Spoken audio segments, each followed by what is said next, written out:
The Will to Doubt, Bertrand Russell. Contents. Can men be rational? Free thought and official propaganda. On the value of skepticism. On youthful cynicism. Is science superstitious? Useless knowledge. What is the soul? The ancestry of fascism. Stoicism and mental health. Modern homogeneity. Men versus insects. On comets. Can men be rational? I am in the habit of thinking of myself as a rationalist, and a rationalist, I suppose, must be one who wishes men to be rational. But in these days rationality has received many hard knocks, so that it is difficult to know what one means by it, or whether, if that were known, it is something which human beings can achieve. The question of the definition of rationality has two sides, theoretical and practical. What is a rational opinion? And what is rational conduct? Pragmatism emphasizes the irrationality of opinion, and psychoanalysis emphasizes the irrationality of conduct. Both have led many people to the view that there is no such thing as an ideal rationality to which opinion and conduct might with advantage conform. It would seem to follow that, if you and I hold different opinions, it is useless to appeal to argument, or to seek the arbitrament of an impartial outsider. There is nothing for us to do but fight it out, by the methods of rhetoric, advertisement, or warfare, according to the degree of our financial and military strength. I believe such an outlook to be very dangerous, and in the long run, fatal to civilization. I shall, therefore, endeavor to show that the ideal of rationality remains unaffected by the ideas that have been thought fatal to it, and that it retains all the importance it was formerly believed to have as a guide to thought and life. To begin with rationality in opinion, I should define it merely as the habit of taking account of all relevant evidence in arriving at a belief. Where certainty is unattainable, a rational man will give most weight to the most probable opinion, while retaining others, which have an appreciable probability, in his mind as hypotheses which subsequent evidence may show to be preferable. This, of course, assumes that it is possible in many cases to ascertain facts and probabilities by an objective method, i.e., a method which will lead any two careful people to the same result. This is often questioned. It is said by many that the only function of intellect is to facilitate the satisfaction of the individual's desires and needs. The Plebs Textbooks Committee, in their outline of psychology, p. 68, say, the intellect is above all things an instrument of partiality. Its function is to secure that those actions which are beneficial to the individual or the species shall be performed, and that those actions which are less beneficial shall be inhibited. Italics in the original.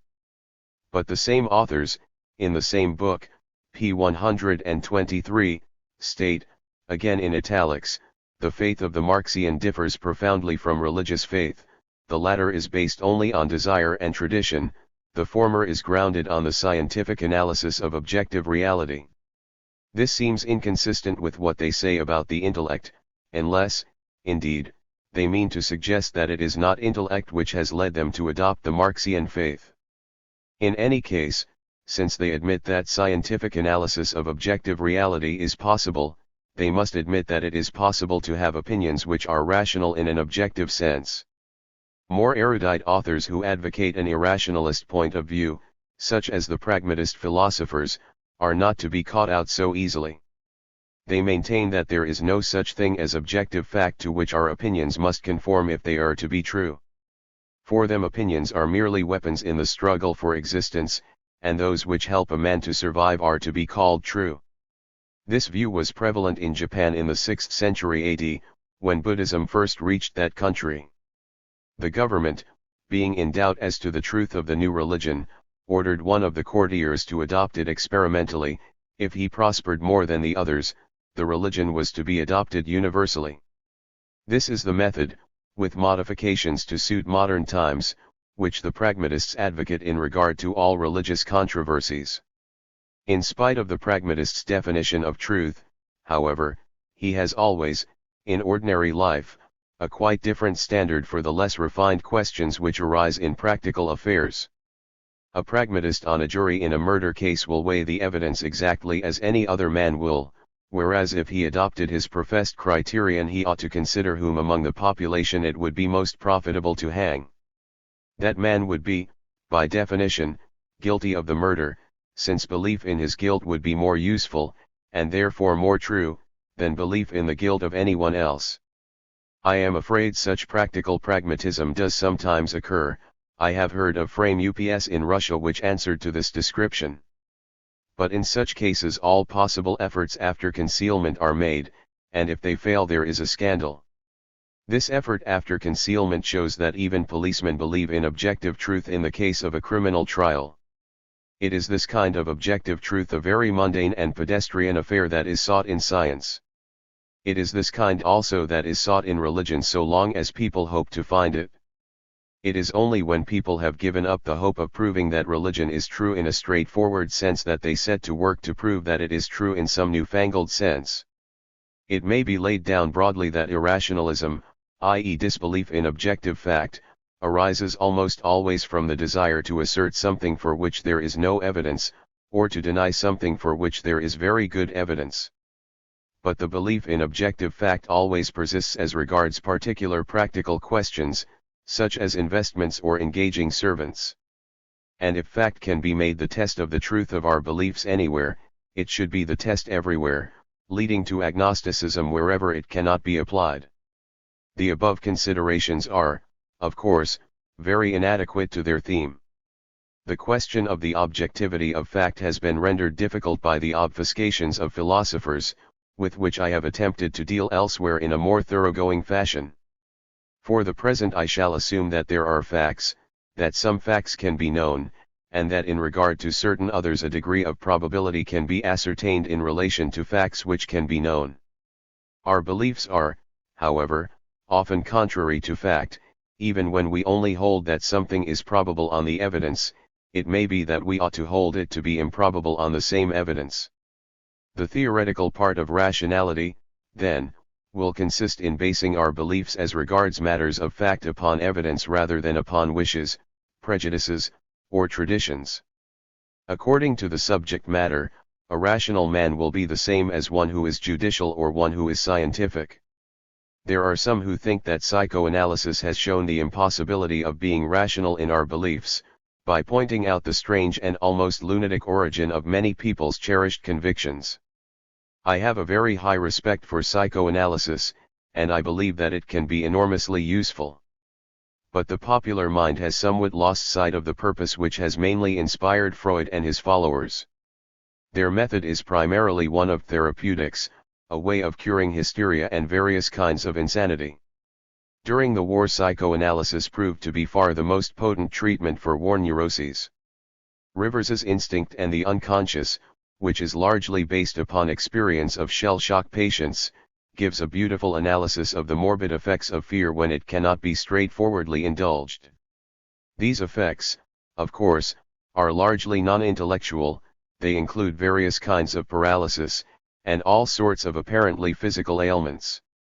With these, for the moment, we are not concerned. It is intellectual derangements that form our theme. It is found that many of the delusions of lunatics result from instinctive obstructions, and can be cured by purely mental means, i.e. by making the patient bring to mind facts of which he had repressed the memory.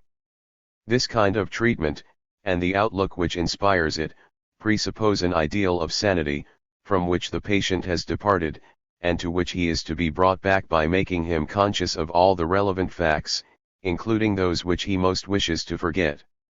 This is the exact opposite of that lazy acquiescence in irrationality which is sometimes urged by those who only know that psychoanalysis has shown the prevalence of irrational beliefs, and who forget or ignore that its purpose is to diminish this prevalence by a definite method of medical treatment.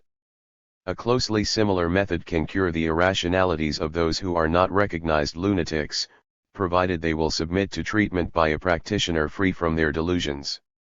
Presidents, cabinet ministers, and eminent persons, however, seldom fulfill this condition, and therefore remain uncured. So far, we have been considering only the theoretical side of rationality. The practical side, to which we must now turn our attention, is more difficult. Differences of opinion on practical questions spring from two sources: first, differences between the desires of the disputants; secondly, differences in their estimates of the means of realizing their desires. Differences of the second kind are really theoretical, and only derivatively practical. For example, some authorities hold that our first line of defense should consist of battleships, others that it should consist of aeroplanes.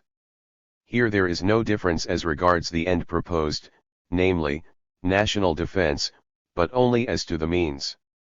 The argument can therefore be conducted in a purely scientific manner, since the disagreement which causes the dispute is only as to facts, present or future, certain or probable.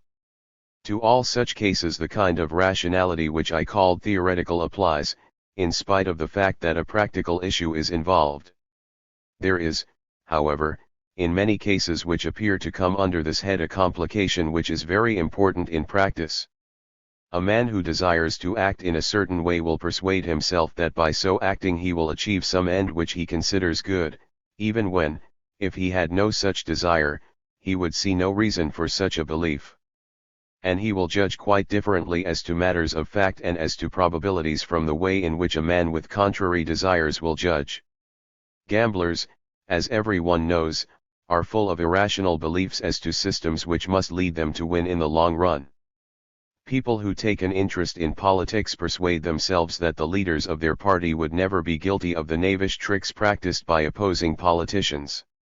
Men who like administration think that it is good for the populace to be treated like a herd of sheep; men who like tobacco say that it soothes the nerves, and men who like alcohol say that it stimulates wit.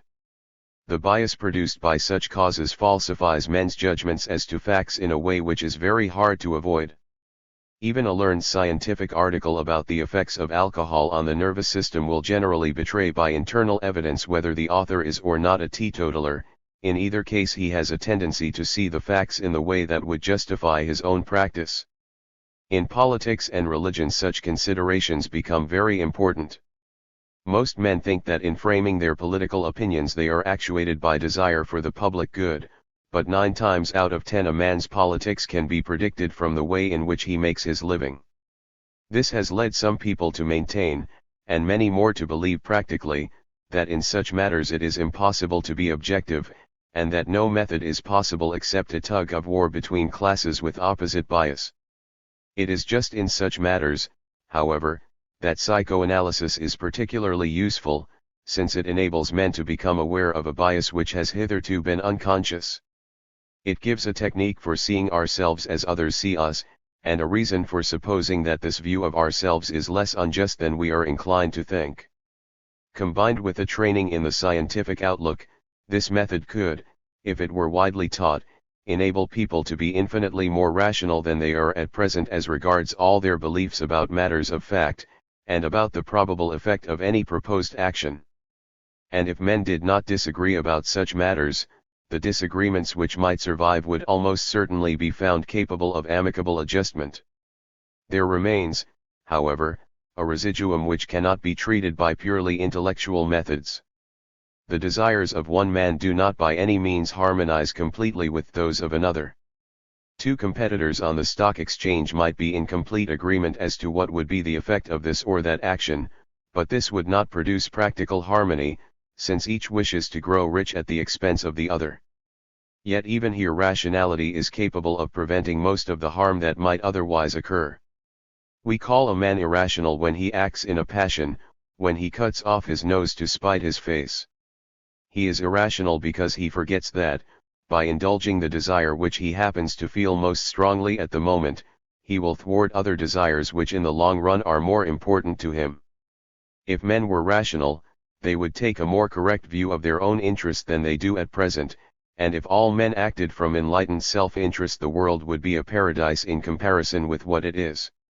I do not maintain that there is nothing better than self-interest as a motive to action, but I do maintain that self-interest, like altruism, is better when it is enlightened than when it is unenlightened. In an ordered community it is very rarely to a man's interest to do anything which is very harmful to others.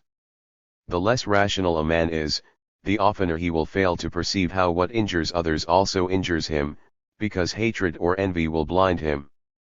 Therefore, although I do not pretend that enlightened self-interest is the highest morality, I do maintain that, if it became common, it would make the world an immeasurably better place than it is. Rationality in practice may be defined as the habit of remembering all our relevant desires, and not only the one which happens at the moment to be strongest. Like rationality in opinion, it is a matter of degree. Complete rationality is no doubt an unattainable ideal, but so long as we continue to classify some men as lunatics, it is clear that we think some men more rational than others. I believe that all solid progress in the world consists of an increase in rationality, both practical and theoretical. To preach an altruistic morality appears to me somewhat useless, because it will appeal only to those who already have altruistic desires. But to preach rationality is somewhat different, since rationality helps us to realize our own desires on the whole, whatever they may be. A man is rational in proportion as his intelligence informs and controls his desires. I believe that the control of our acts by our intelligence is ultimately what is of most importance, and what alone will make social life remain possible as science increases the means at our disposal for injuring each other. Education, the press, politics, religion, in a word, all the great forces in the world are at present on the side of irrationality. They are in the hands of men who flatter King Demos in order to lead him astray. The remedy does not lie in anything heroically cataclysmic, but in the efforts of individuals towards a more sane and balanced view of our relations to our neighbors and to the world. It is to intelligence, increasingly widespread, that we must look for the solution of the ills from which our world is suffering. Free thought and official propaganda. Montgomery Conway devoted his life to two great objects: freedom of thought, and freedom of the individual. In regard to both these objects, something has been gained since his time, but something also has been lost. New dangers, somewhat different in form from those of past ages, threaten both kinds of freedom, and unless a vigorous and vigilant public opinion can be aroused in defense of them, there will be much less of both 100 years hence than there is now. Let us begin by trying to be clear as to what we mean by free thought. This expression has two senses. In its narrower sense, it means thought which does not accept the dogmas of traditional religion. In this sense, a man is a free thinker if he is not a Christian or a Mussulman or a Buddhist or a Shintoist or a member of any of the other bodies of men who accept some inherited orthodoxy. In Christian countries, a man is called a free thinker if he does not decidedly believe in God, though this would not suffice to make a man a free thinker in a Buddhist country. I do not wish to minimize the importance of free thought in this sense. I am myself a dissenter from all known religions, and I hope that every kind of religious belief will die out. I do not believe that, on the balance, religious belief has been a force for good. Although I am prepared to admit that in certain times and places it has had some good effects, I regard it as belonging to the infancy of human reason, and to a stage of development which we are now outgrowing. But there is also a wider sense of free thought, which I regard as of still greater importance. Indeed, the harm done by traditional religion seems chiefly traceable to the fact that they have prevented free thought in this wider sense. The wider sense is not so easy to define as the narrower, and it will be well to spend some little time in trying to arrive at its essence. When we speak of anything as free, our meaning is not definite unless we can say what it is free from. Whatever or whoever is free is not subject to some external compulsion, and to be precise we ought to say what this kind of compulsion is. Thus thought is free when it is free from certain kinds of outward control which are often present. Some of these kinds of control which must be absent if thought is to be free are obvious, but others are more subtle and elusive. To begin with the most obvious. Thought is not free when legal penalties are incurred by the holding or not holding of certain opinions, or by giving expression to one's belief or lack of belief on certain matters. Very few countries in the world have as yet even this elementary kind of freedom. In England, under the blasphemy laws, it is illegal to express disbelief in the Christian religion, though in practice the law is not set in motion against the well-to-do. It is also illegal to teach what Christ taught on the subject of non-resistance. Therefore, whoever wishes to avoid becoming a criminal must profess to agree with Christ's teaching, but must avoid saying what that teaching was. In America no one can enter the country without first solemnly declaring that he disbelieves in anarchism and polygamy, and, once inside, he must also disbelieve in communism. In Japan it is illegal to express disbelief in the divinity of the Mikado. It will thus be seen that a voyage round the world is a perilous adventure. A Mohammedan, a Tolstoyan, a Bolshevik, or a Christian cannot undertake it without at some point becoming a criminal, or holding his tongue about what he considers important truths. This, of course, applies only to steerage passengers. Saloon passengers are allowed to believe whatever they please, provided they avoid offensive obtrusiveness. It is clear that the most elementary condition, if thought is to be free, is the absence of legal penalties for the expression of opinions. No great country has yet reached to this level, although most of them think they have. The opinions which are still persecuted strike the majority as so monstrous and immoral that the general principle of toleration cannot be held to apply to them. But this is exactly the same view as that which made possible the tortures of the Inquisition. There was a time when Protestantism seemed as wicked as Bolshevism seems now. Please do not infer from this remark that I am either a Protestant or a Bolshevik. Legal penalties are, however, in the modern world, the least of the obstacles to freedom of thought. The two great obstacles are economic penalties and distortion of evidence. It is clear that thought is not free if the profession of certain opinions makes it impossible to earn a living. It is clear also that thought is not free if all the arguments on one side of a controversy are perpetually presented as attractively as possible, while the arguments on the other side can only be discovered by diligent search. Both these obstacles exist in every large country known to me, except China, which is the last refuge of freedom. It is these obstacles with which I shall be concerned: their present magnitude, the likelihood of their increase, and the possibility of their diminution. We may say that thought is free when it is exposed to free competition among beliefs, i.e., when all beliefs are able to state their case, and no legal or pecuniary advantages or disadvantages attach to beliefs. This is an ideal which, for various reasons, can never be fully attained. But it is possible to approach very much nearer to it than we do at present. 3 incidents in my own life will serve to show how, in modern England, the scales are weighted in favor of Christianity. My reason for mentioning them is that many people do not at all realize the disadvantages to which avowed agnosticism still exposes people. The first incident belongs to a very early stage in my life. My father was a free thinker, but died when I was only 3 years old. Wishing me to be brought up without superstition, he appointed 2 freethinkers as my guardians. The courts, however, set aside his will, and had me educated in the Christian faith. I am afraid the result was disappointing, but that was not the fault of the law. If he had directed that I should be educated as a Christadelphian or a Muggletonian or a Seventh-day Adventist, the courts would not have dreamed of objecting. A parent has a right to ordain that any imaginable superstition shall be instilled into his children after his death, but has not the right to say that they shall be kept free from superstition if possible. The second incident occurred in the year 1910. I had at that time a desire to stand for Parliament as a Liberal, and the Whigs recommended me to a certain constituency. I addressed the Liberal Association, who expressed themselves favorably, and my adoption seemed certain. But, on being questioned by a small inner caucus, I admitted that I was an agnostic. They asked whether the fact would come out, and I said it probably would. They asked whether I should be willing to go to church occasionally, and I replied that I should not. Consequently, they selected another candidate, who was duly elected, has been in Parliament ever since, and is a member of the present government.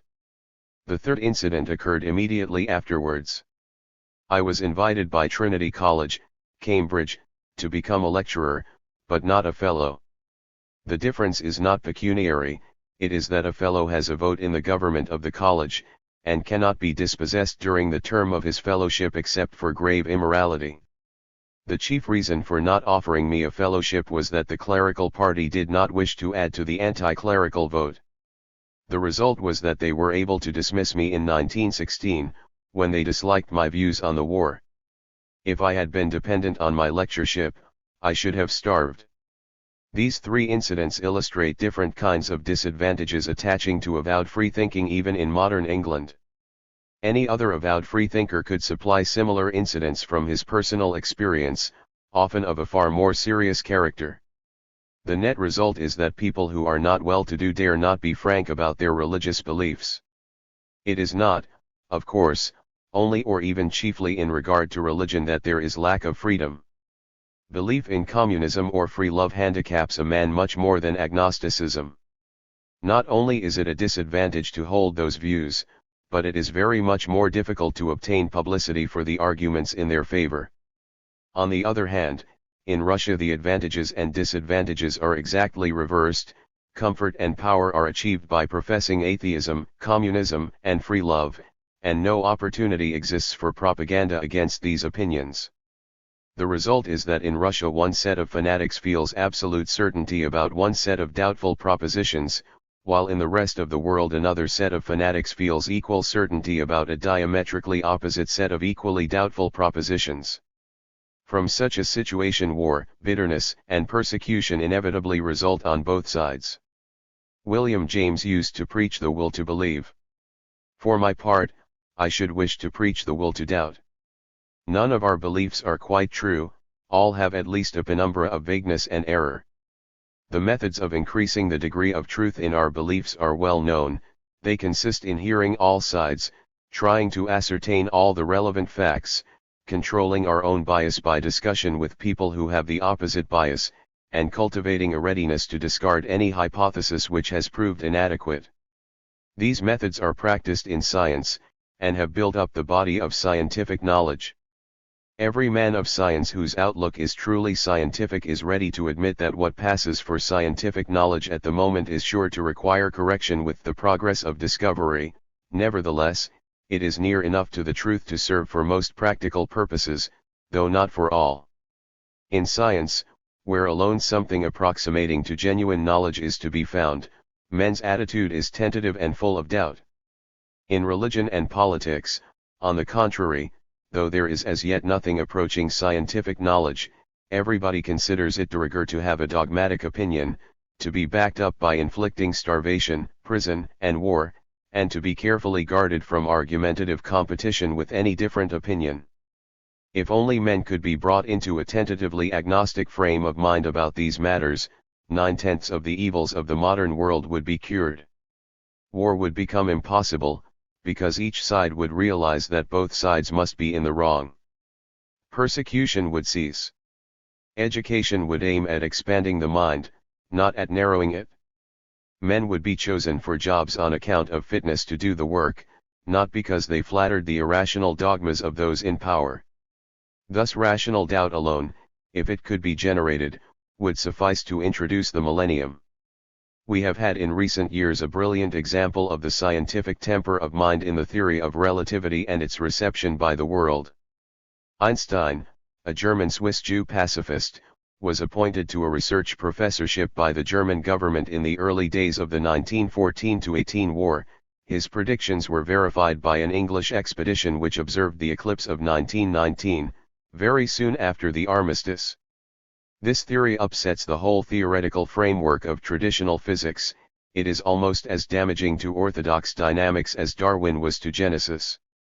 Yet physicists everywhere have shown complete readiness to accept his theory as soon as it appeared that the evidence was in its favor. But none of them, least of all Einstein himself, would claim that he has said the last word. He has not built a monument of infallible dogma to stand for all time.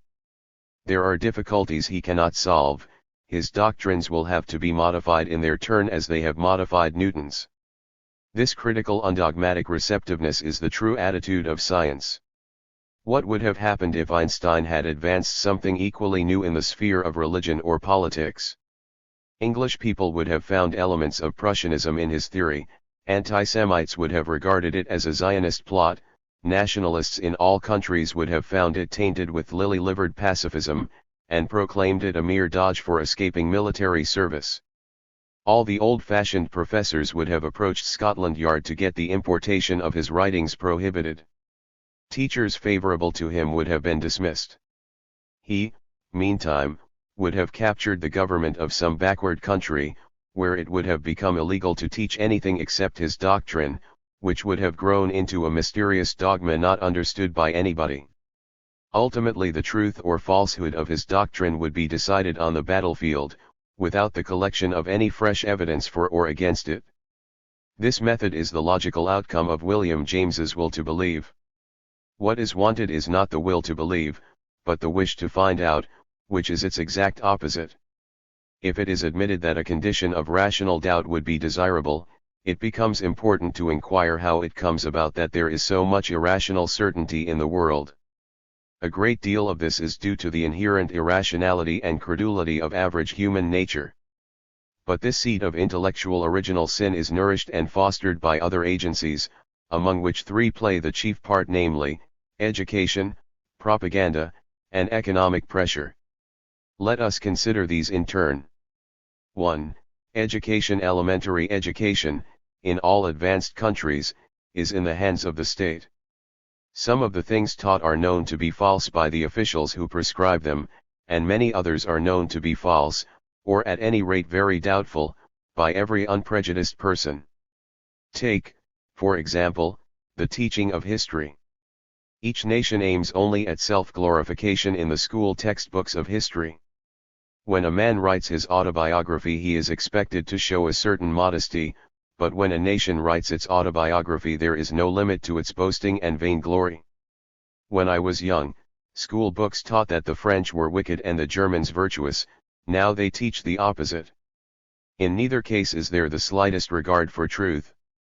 German school books, dealing with the Battle of Waterloo, represent Wellington as all but defeated when Blücher saved the situation. English books represent Blücher as having made very little difference. The writers of both the German and the English books know that they are not telling the truth. American school books used to be violently anti-British. Since the War of 1914-18 they have become equally pro-British, without aiming at truth in either case. See the Freeman, February 15, 1922, p. 523. Both before and since, one of the chief purposes of education in the United States has been to turn the motley collection of immigrant children into good Americans. Apparently it has not occurred to anyone that a good American, like a good German or a good Japanese, must be, pro tanto, a bad human being.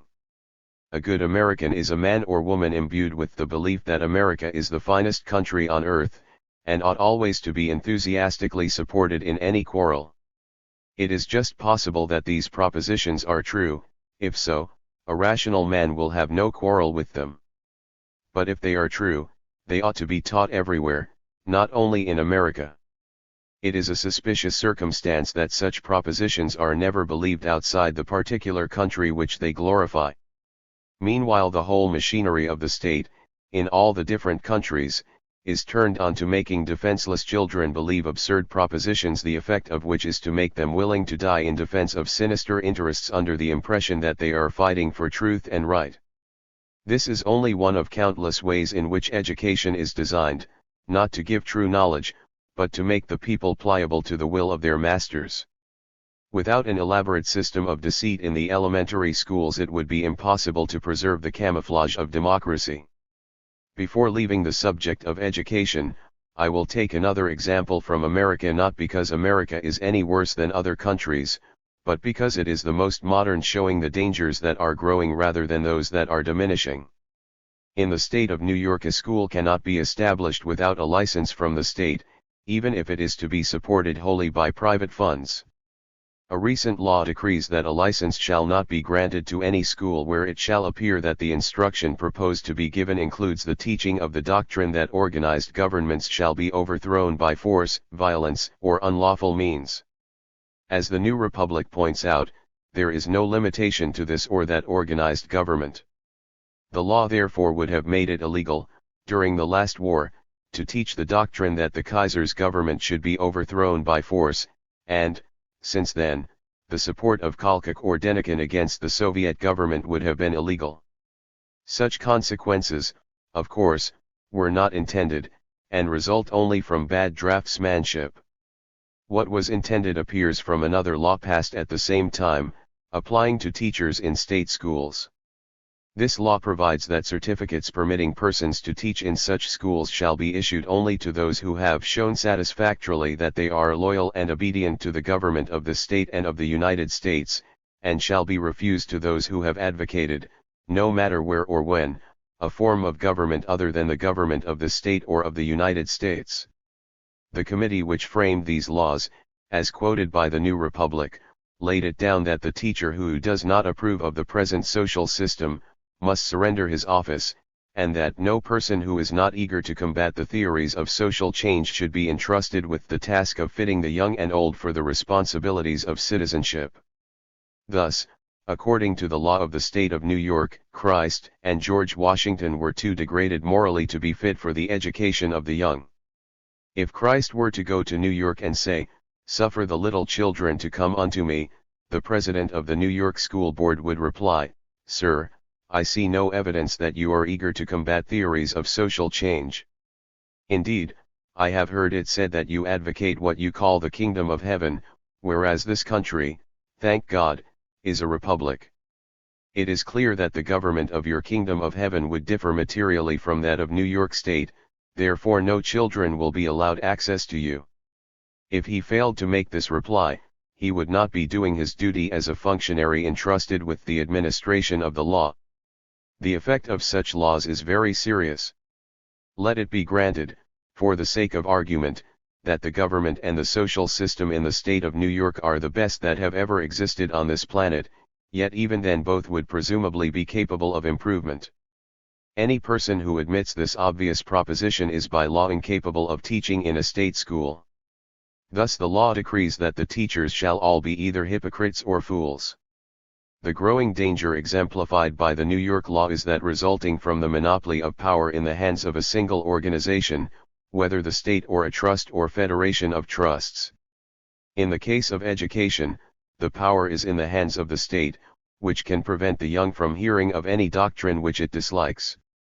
I believe there are still some people who think that a democratic state is scarcely distinguishable from the people. This, however, is a delusion. The state is a collection of officials, different for different purposes, drawing comfortable incomes so long as the status quo is preserved. The only alteration they are likely to desire in the status quo is an increase of bureaucracy and of the power of bureaucrats. It is, therefore, natural that they should take advantage of such opportunities as war excitement to acquire inquisitorial powers over their employees, involving the right to inflict starvation upon any subordinate who opposes them. In matters of the mind, such as education, this state of affairs is fatal. It puts an end to all possibility of progress or freedom or intellectual initiative. Yet it is the natural result of allowing the whole of elementary education to fall under the sway of a single organization. Religious toleration, to a certain extent, has been won because people have ceased to consider religion so important as it was once thought to be. But in politics and economics, which have taken the place formerly occupied by religion, there is a growing tendency to persecution, which is not by any means confined to one party. The persecution of opinion in Russia is more severe than in any capitalist country. I met in Petrograd an eminent Russian poet, Alexander Blok, who has since died as the result of privations. The Bolsheviks allowed him to teach aesthetics, but he complained that they insisted on his teaching the subject from a Marxian point of view. He had been at a loss to discover how the theory of rhythmics was connected with Marxism, although, to avoid starvation, he had done his best to find out. Of course, it has been impossible in Russia ever since the Bolsheviks came to power to print anything critical of the dogmas upon which their regime is founded.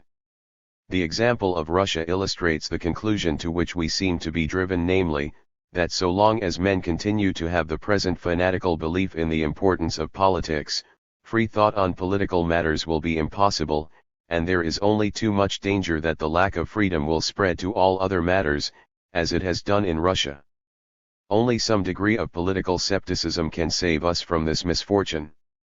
It must not be supposed that the officials in charge of education desire the young to become educated. On the contrary, their problem is to impart information without imparting intelligence. Education should have two objects: first, to give definite knowledge reading and writing, languages and mathematics, and so on; secondly, to create those mental habits which will enable people to acquire knowledge and form sound judgments for themselves. The first of these we may call information, the second intelligence. The utility of information is admitted practically as well as theoretically. Without a literate population a modern state is impossible.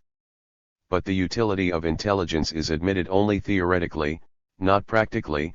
It is not desired that ordinary people should think for themselves, because it is felt that people who think for themselves are awkward to manage and cause administrative difficulties. Only the guardians, in Plato's language, are to think, the rest are to obey, or to follow leaders like a herd of sheep. This doctrine, often unconsciously, has survived the introduction of political democracy, and has radically vitiated all national systems of education. The country which has succeeded best in giving information without intelligence is the latest addition to modern civilization, Japan. Elementary education in Japan is said to be admirable from the point of view of instruction. But, in addition to instruction, it has another purpose, which is to teach worship of the Mikado, a far stronger creed now than before Japan became modernized. Thus the schools have been used simultaneously to confer knowledge and to promote superstition.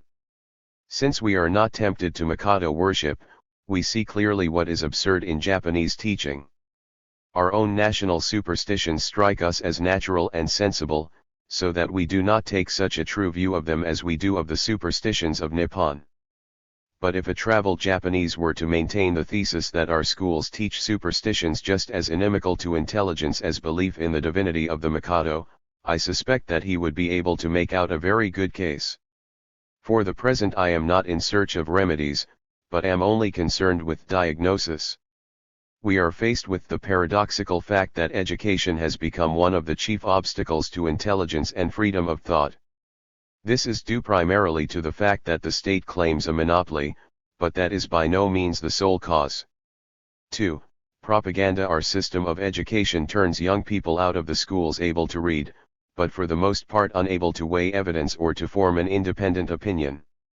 They are then assailed, throughout the rest of their lives, by statements designed to make them believe all sorts of absurd propositions, such as that blank's pills cure all ills, that Spitzbergen is warm and fertile, and that Germans eat corpses.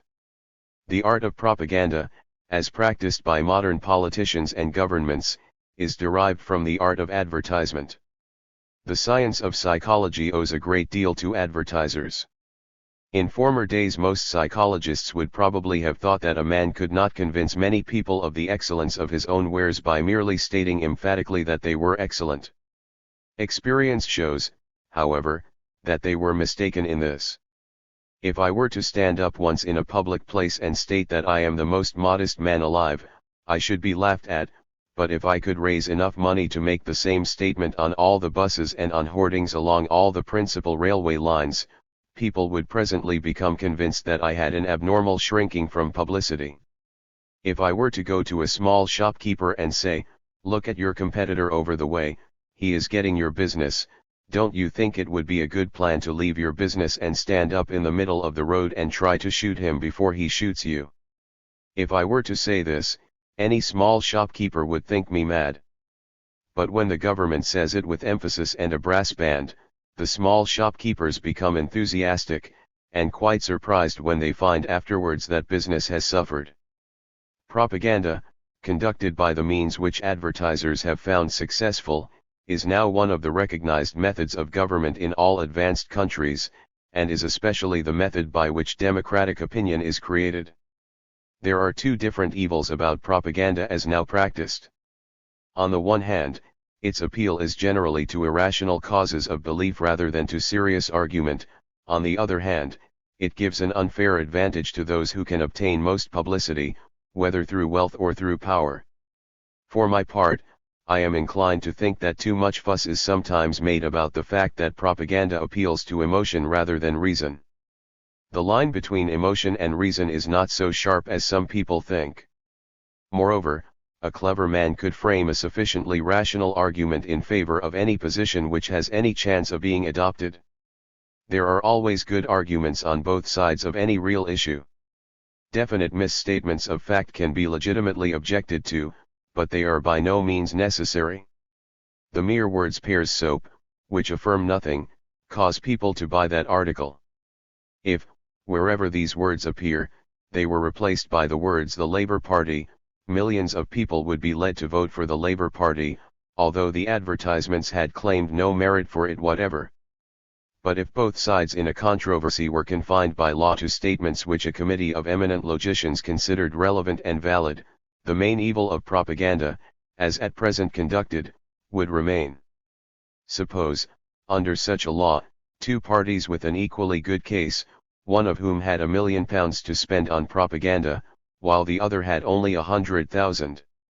It is obvious that the arguments in favor of the richer party would become more widely known than those in favor of the poorer party, and therefore the richer party would win. This situation is, of course, intensified when one party is the government. In Russia the government has an almost complete monopoly of propaganda, but that is not necessary. The advantages which it possesses over its opponents will generally be sufficient to give it the victory, unless it has an exceptionally bad case. The objection to propaganda is not only its appeal to unreason, but still more the unfair advantage which it gives to the rich and powerful. Equality of opportunity among opinions is essential if there is to be real freedom of thought, and equality of opportunity among opinions can only be secured by elaborate laws directed to that end, which there is no reason to expect to see enacted. The cure is not to be sought primarily in such laws, but in better education and a more sceptical public opinion. For the moment, however, I am not concerned to discuss cures. 3. Economic pressure. I have already dealt with some aspects of this obstacle to freedom of thought, but I wish now to deal with it on more general lines, as a danger which is bound to increase unless very definite steps are taken to counteract it. The supreme example of economic pressure applied against freedom of thought is Soviet Russia, where, until the trade agreement, the government could and did inflict starvation upon people whose opinions it disliked, for example, Kropotkin. But in this respect Russia is only somewhat ahead of other countries. In France, during the Dreyfus affair, any teacher would have lost his position if he had been in favor of Dreyfus at the start or against him at the end. In America at the present day I doubt if a university professor, however eminent, could get employment if he were to criticize the Standard Oil Company, because all college presidents have received or hope to receive benefactions from Mr. Rockefeller. Throughout America socialists are marked men, and find it extremely difficult to obtain work unless they have great gifts. The tendency, which exists wherever industrialism is well developed, for trusts and monopolies to control all industry, leads to a diminution of the number of possible employers, so that it becomes easier and easier to keep secret black books by means of which anyone not subservient to the great corporations can be starved. The growth of monopolies is introducing in America many of the evils associated with state socialism as it has existed in Russia. From the standpoint of liberty, it makes no difference to a man whether his only possible employer is the state or a trust. In America, which is the most advanced country industrially, and to a lesser extent in other countries which are approximating to the American condition, it is necessary for the average citizen, if he wishes to make a living, to avoid incurring the hostility of certain big men. And these big men have an outlook religious, moral, and political with which they expect their employees to agree, at least outwardly. A man who openly dissents from Christianity, or believes in a relaxation of the marriage laws, or objects to the power of the great corporations, finds America a very uncomfortable country, unless he happens to be an eminent writer. Exactly the same kind of restraints upon freedom of thought are bound to occur in every country where economic organization has been carried to the point of practical monopoly. Therefore the safeguarding of liberty in the world which is growing up is far more difficult than it was in the 19th century, when free competition was still a reality. Whoever care about the freedom of the mind must face the situation fully and frankly, realizing the inapplicability of methods which answered well enough while industrialism was in its infancy. There are two simple principles which, if they were adopted, would solve almost all social problems. The first is that education should have for one of its aims to teach people only to believe propositions when there is some reason to think that they are true. The second is that jobs should be given solely for fitness to do the work. To take the second point first. The habit of considering a man's religious, moral, and political opinions before appointing him to a post or giving him a job is the modern form of persecution, and it is likely to become quite as efficient as the Inquisition ever was. The old liberties can be legally retained without being of the slightest use. If, in practice, certain opinions lead a man to starve, it is poor comfort to him to know that his opinions are not punishable by law. There is a certain public feeling against starving men for not belonging to the Church of England, or for holding slightly unorthodox opinions in politics. But there is hardly any feeling against the rejection of atheists or Mormons, extreme communists, or men who advocate free love. Such men are thought to be wicked, and it is considered only natural to refuse to employ them. People have hardly yet waked up to the fact that this refusal, in a highly industrial state, amounts to a very rigorous form of persecution. If this danger were adequately realized, it would be possible to rouse public opinion, and to secure that a man's beliefs should not be considered in appointing him to a post. The protection of minorities is vitally important, and even the most orthodox of us may find himself in a minority someday, so that we all have an interest in restraining the tyranny of majorities. Nothing except public opinion can solve this problem. Socialism would make it somewhat more acute, since it would eliminate the opportunities that now arise through exceptional employers. Every increase in the size of industrial undertakings makes it worse, since it diminishes the number of independent employers. The battle must be fought exactly as the battle of religious toleration was fought. And as in that case, so in this, a decay in the intensity of belief is likely to prove the decisive factor. While men were convinced of the absolute truth of Catholicism or Protestantism, as the case might be, they were willing to persecute on account of them. While men are quite certain of their modem creeds, they will persecute on their behalf. Some element of doubt is essential to the practice, though not to the theory, of toleration. And this brings me to my other point, which concerns the aims of education. If there is to be toleration in the world, one of the things taught in schools must be the habit of weighing evidence, and the practice of not giving full assent to propositions which there is no reason to believe true. For example, the art of reading the newspapers should be taught. The schoolmaster should select some incident which happened a good many years ago, and roused political passions in its day. He should then read to the school children what was said by the newspapers on one side, what was said by those on the other, and some impartial account of what really happened. He should show how, from the biased account of either side, a practiced reader could infer what really happened, and he should make them understand that everything in newspapers is more or less untrue. The cynical skepticism which would result from this teaching would make the children in later life immune from those appeals to idealism by which decent people are induced to further the schemes of scoundrels. History should be taught in the same way.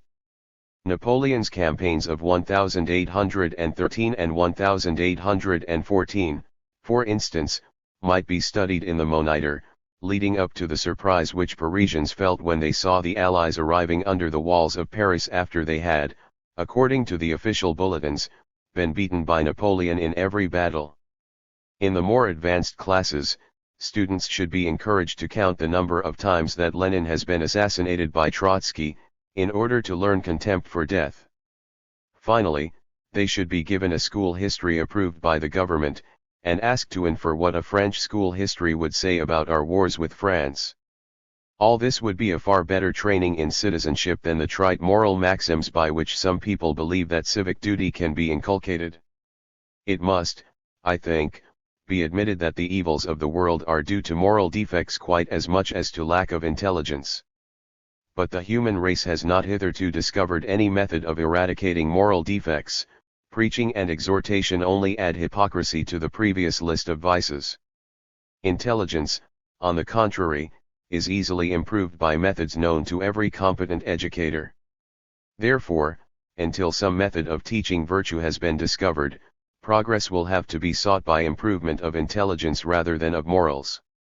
One of the chief obstacles to intelligence is credulity, and credulity could be enormously diminished by instruction as to the prevalent forms of mendacity. Credulity is a greater evil in the present day than it ever was before, because, owing to the growth of education, it is much easier than it used to be to spread misinformation, and, owing to democracy, the spread of misinformation is more important than in former times to the holders of power. Hence the increase in the circulation of newspapers. If I am asked how the world is to be induced to adopt these two maxims, namely, 1. That jobs should be given to people on account of their fitness to perform them, 2. That one aim of education should be to cure people of the habit of believing propositions for which there is no evidence, I can only say that it must be done by generating an enlightened public opinion. And an enlightened public opinion can only be generated by the efforts of those who desire that it should exist. I do not believe that the economic changes advocated by socialists will, of themselves, do anything towards curing the evils we have been considering. I think that, whatever happens in politics, the trend of economic development will make the preservation of mental freedom increasingly difficult, unless public opinion insists that the employer shall control nothing in the life of the employee except his work. Freedom in education could easily be secured, if it were desired, by limiting the function of the state to inspection and payment, and confining inspection rigidly to the definite instruction. But that, as things stand, would leave education in the hands of the churches, because, unfortunately, they are more anxious to teach their beliefs than freethinkers are to teach their doubts. It would, however, give a free field, and would make it possible for a liberal education to be given if it were really desired. More than that ought not to be asked of the law. My plea is for the spread of the scientific temper, which is an altogether different thing from the knowledge of scientific results. The scientific temper is capable of regenerating mankind and providing an issue for all our troubles. The results of science, in the form of mechanism, poison gas, and the yellow press, bid fair to lead to the total downfall of our civilization. It is a curious antithesis, which a Martian might contemplate with amused detachment. But for us it is a matter of life and death. Upon its issue depends the question whether our grandchildren are to live in a happier world, or are to exterminate each other by scientific methods. I should add that they reappointed me later, when war passions had begun to cool. On the value of scepticism.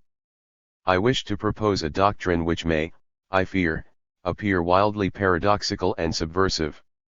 The doctrine in question is this, that it is undesirable to believe a proposition when there is no ground whatever for supposing it true. I must, of course, admit that if such an opinion became common it would completely transform our social life and our political system.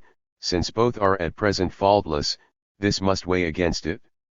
I am also aware, what is more serious, that it would tend to diminish the incomes of clairvoyants, bookmakers, bishops, and others who live on the irrational hopes of those who have done nothing to deserve good fortune here or hereafter. In spite of these grave arguments, I maintain that a case can be made out of my paradox, and I shall try to set it forth. First of all, I wish to guard myself against being thought to take up an extreme position. I am a British Whig, with a British love of compromise and moderation. A story is told of Perrault, the founder of Pyrrhonism, which was the old name for scepticism. He maintained that we never know enough to be sure that one course of action is wiser than another. In his youth, when he was taking his constitutional one afternoon, he saw his teacher in philosophy, from whom he had imbibed his principles, with his head stuck in a ditch, unable to get out. After contemplating him for some time, he walked on, maintaining that there was no sufficient ground for thinking he would do any good by pulling the man out. Others, less sceptical, effected a rescue, and blamed Perrault for his heartlessness. but his teacher, true to his principles, praised him for his consistency.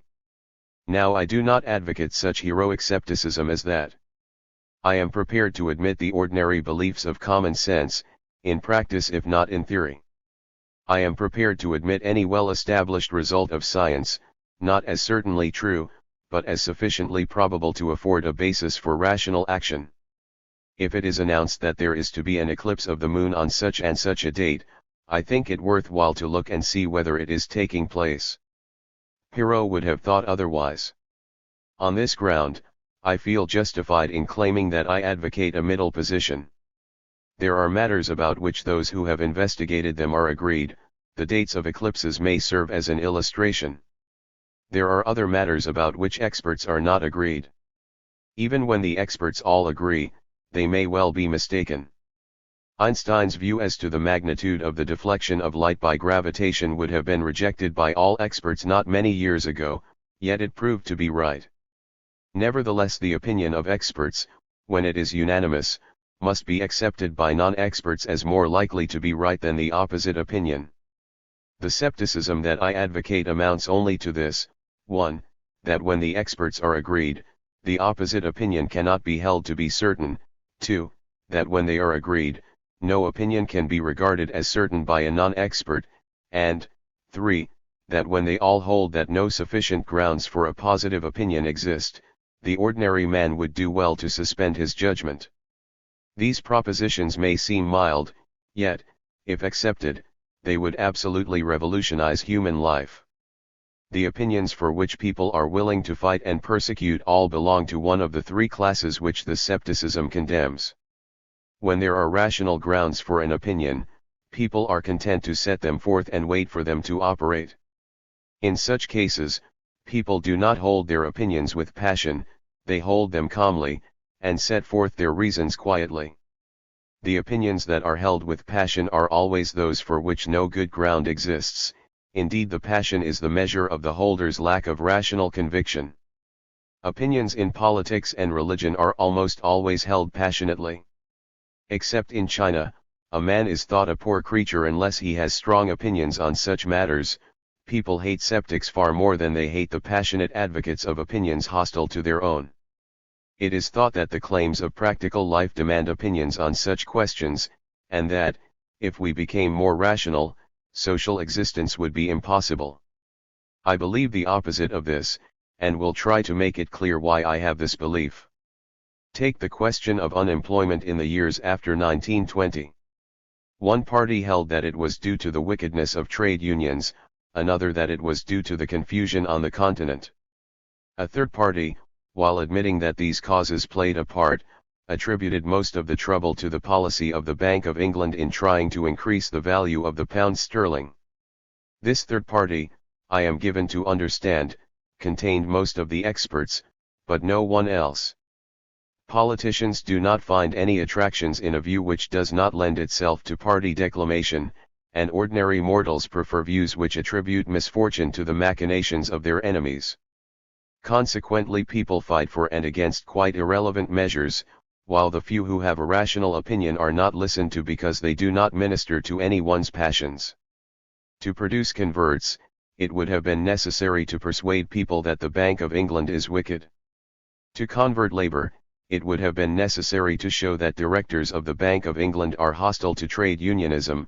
To convert the Bishop of London, it would have been necessary to show that they are immoral. It would be thought to follow that their views on currency are mistaken. Let us take another illustration. It is often said that socialism is contrary to human nature, and this assertion is denied by socialists with the same heat with which it is made by their opponents. The late Dr. Rivers, whose death cannot be sufficiently deplored, discussed this question in a lecture at University College, published in his posthumous book on psychology and politics. This is the only discussion of this topic known to me that can lay claim to be scientific. It sets forth certain anthropological data which show that socialism is not contrary to human nature in Melanesia. It then points out that we do not know whether human nature is the same in Melanesia as in Europe, and it concludes that the only way of finding out whether socialism is contrary to European human nature is to try it. It is interesting that on the basis of this conclusion he was willing to become a Labour candidate. But he would certainly not have added to the heat and passion in which political controversies are usually enveloped. I will now venture on a topic which people find even more difficulty in treating dispassionately, namely marriage customs. The bulk of the population of every country is persuaded that all marriage customs other than its own are immoral, and that those who combat this view do so only in order to justify their own loose lives. In India, the remarriage of widows is traditionally regarded as a thing too horrible to contemplate. In Catholic countries divorce is thought very wicked, but some failure of conjugal fidelity is tolerated, at least in men. In America divorce is easy, but extraconjugal relations are condemned with the utmost severity. Mohammedans believe in polygamy, which we think degrading. All these differing opinions are held with extreme vehemence, and very cruel persecutions are inflicted upon those who contravene them. Yet no one in any of the various countries makes the slightest attempt to show that the custom of his own country contributes more to human happiness than the custom of others. When we open any scientific treatise on the subject, such as, for example, Westermarck's History of Human Marriage, we find an atmosphere extraordinarily different from that of popular prejudice. We find that every kind of custom has existed, many of them such as we should have supposed repugnant to human nature. We think we can understand polygamy, as a custom forced upon women by male oppressors. But what are we to say of the Tibetan custom, according to which one woman has several husbands? Yet travelers in Tibet assure us that family life there is at least as harmonious as in Europe. A little of such reading must soon reduce any candid person to complete skepticism, since there seem to be no data enabling us to say that one marriage custom is better or worse than another. Almost all involve cruelty and intolerance towards offenders against the local code, but otherwise they have nothing in common. It seems that sin is geographical. From this conclusion, it is only a small step to the further conclusion that the notion of sin is illusory, and that the cruelty habitually practiced in punishing it is unnecessary. It is just this conclusion which is so unwelcome to many minds, since the infliction of cruelty with a good conscience is a delight to moralists. That is why they invented hell. Nationalism is of course an extreme example of fervent belief concerning doubtful matters. I think it may be safely said that any scientific historian, writing now a history of the Great War, is bound to make statements which, if made during the war, would have exposed him to imprisonment in every one of the belligerent countries on both sides. Again, with the exception of China, there is no country where people tolerate the truth about themselves. At ordinary times the truth is only thought ill-mannered, but in wartime it is thought criminal. Opposing systems of violent belief are built up, the falsehood of which is evident from the fact that they are believed only by those who share the same national bias. But the application of reason to these systems of belief is thought as wicked as the application of reason to religious dogmas was formerly thought.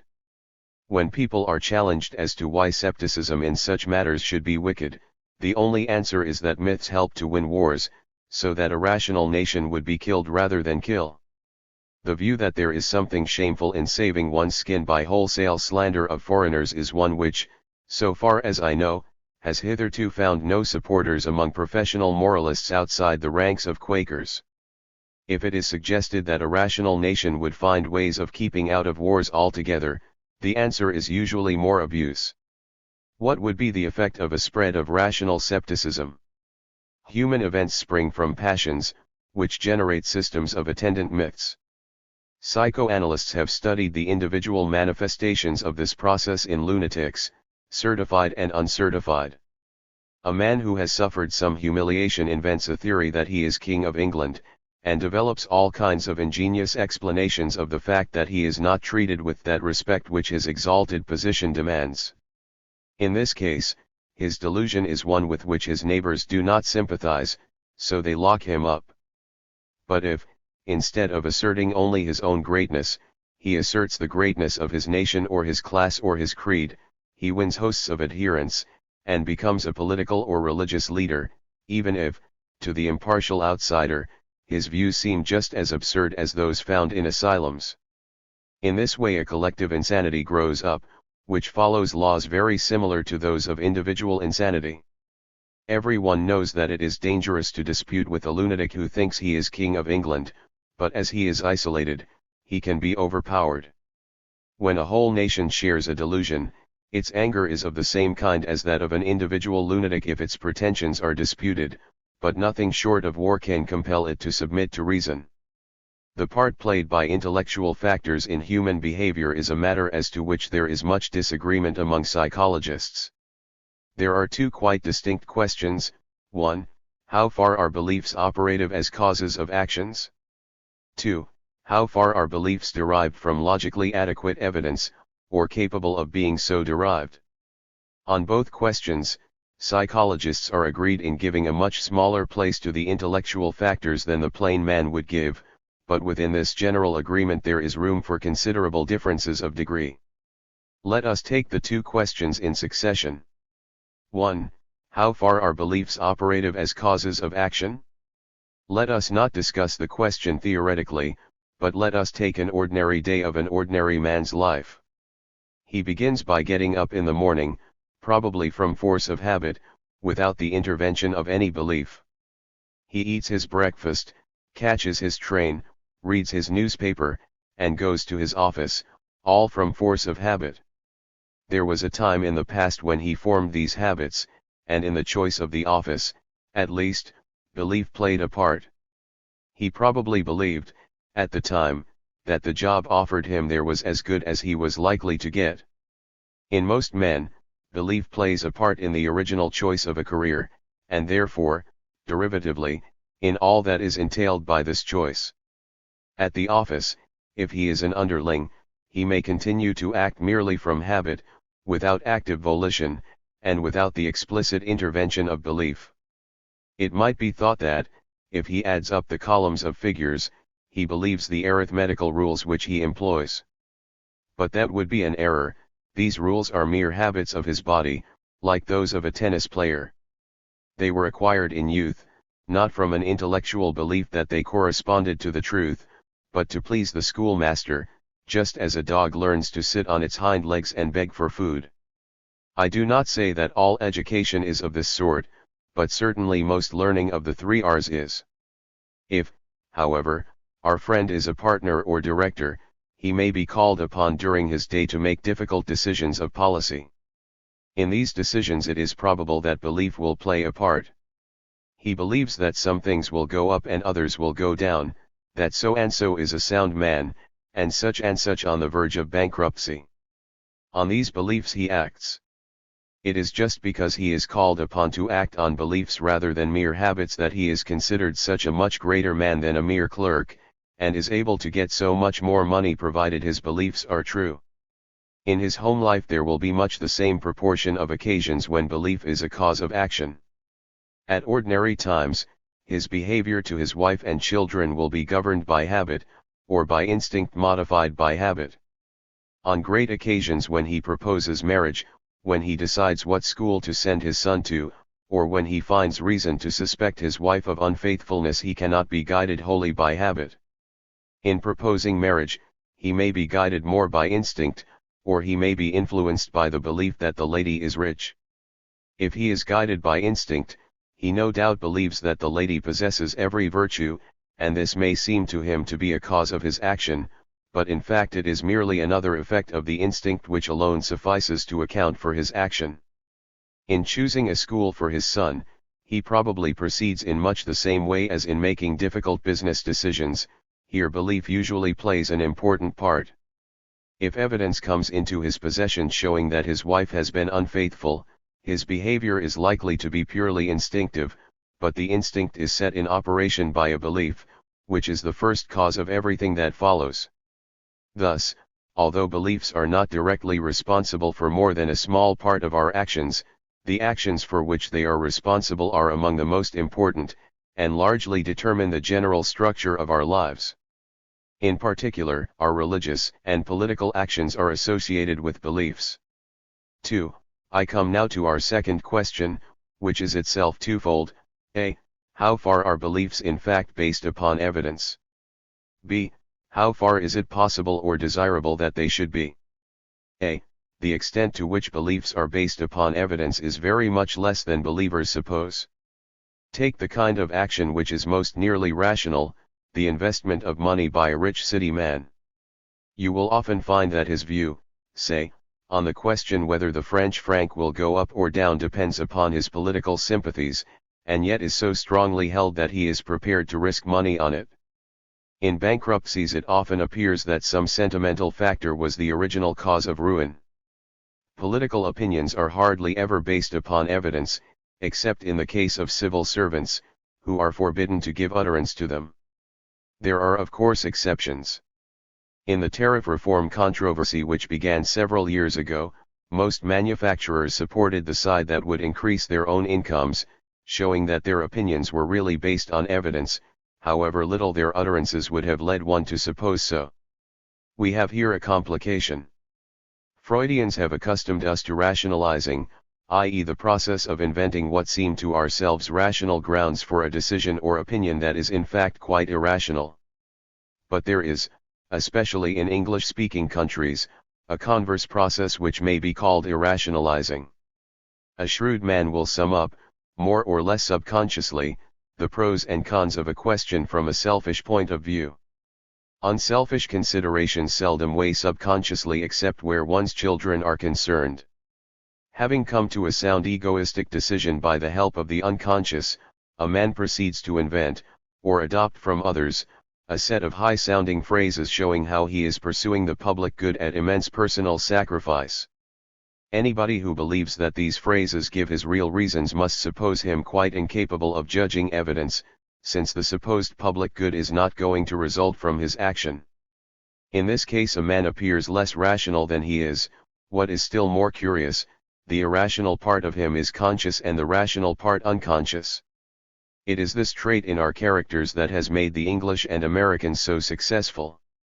Shrewdness, when it is genuine, belongs more to the unconscious than to the conscious part of our nature. It is, I suppose, the main quality required for success in business.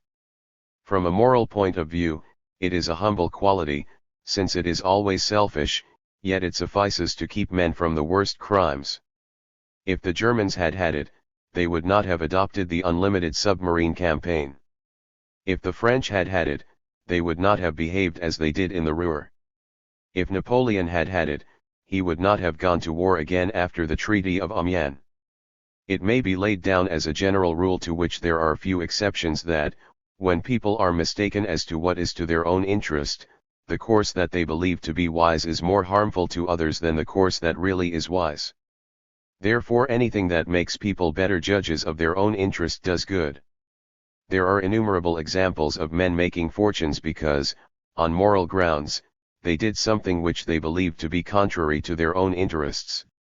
For instance, among early Quakers there were a number of shopkeepers who adopted the practice of asking no more for their goods than they were willing to accept, instead of bargaining with each customer, as everybody else did.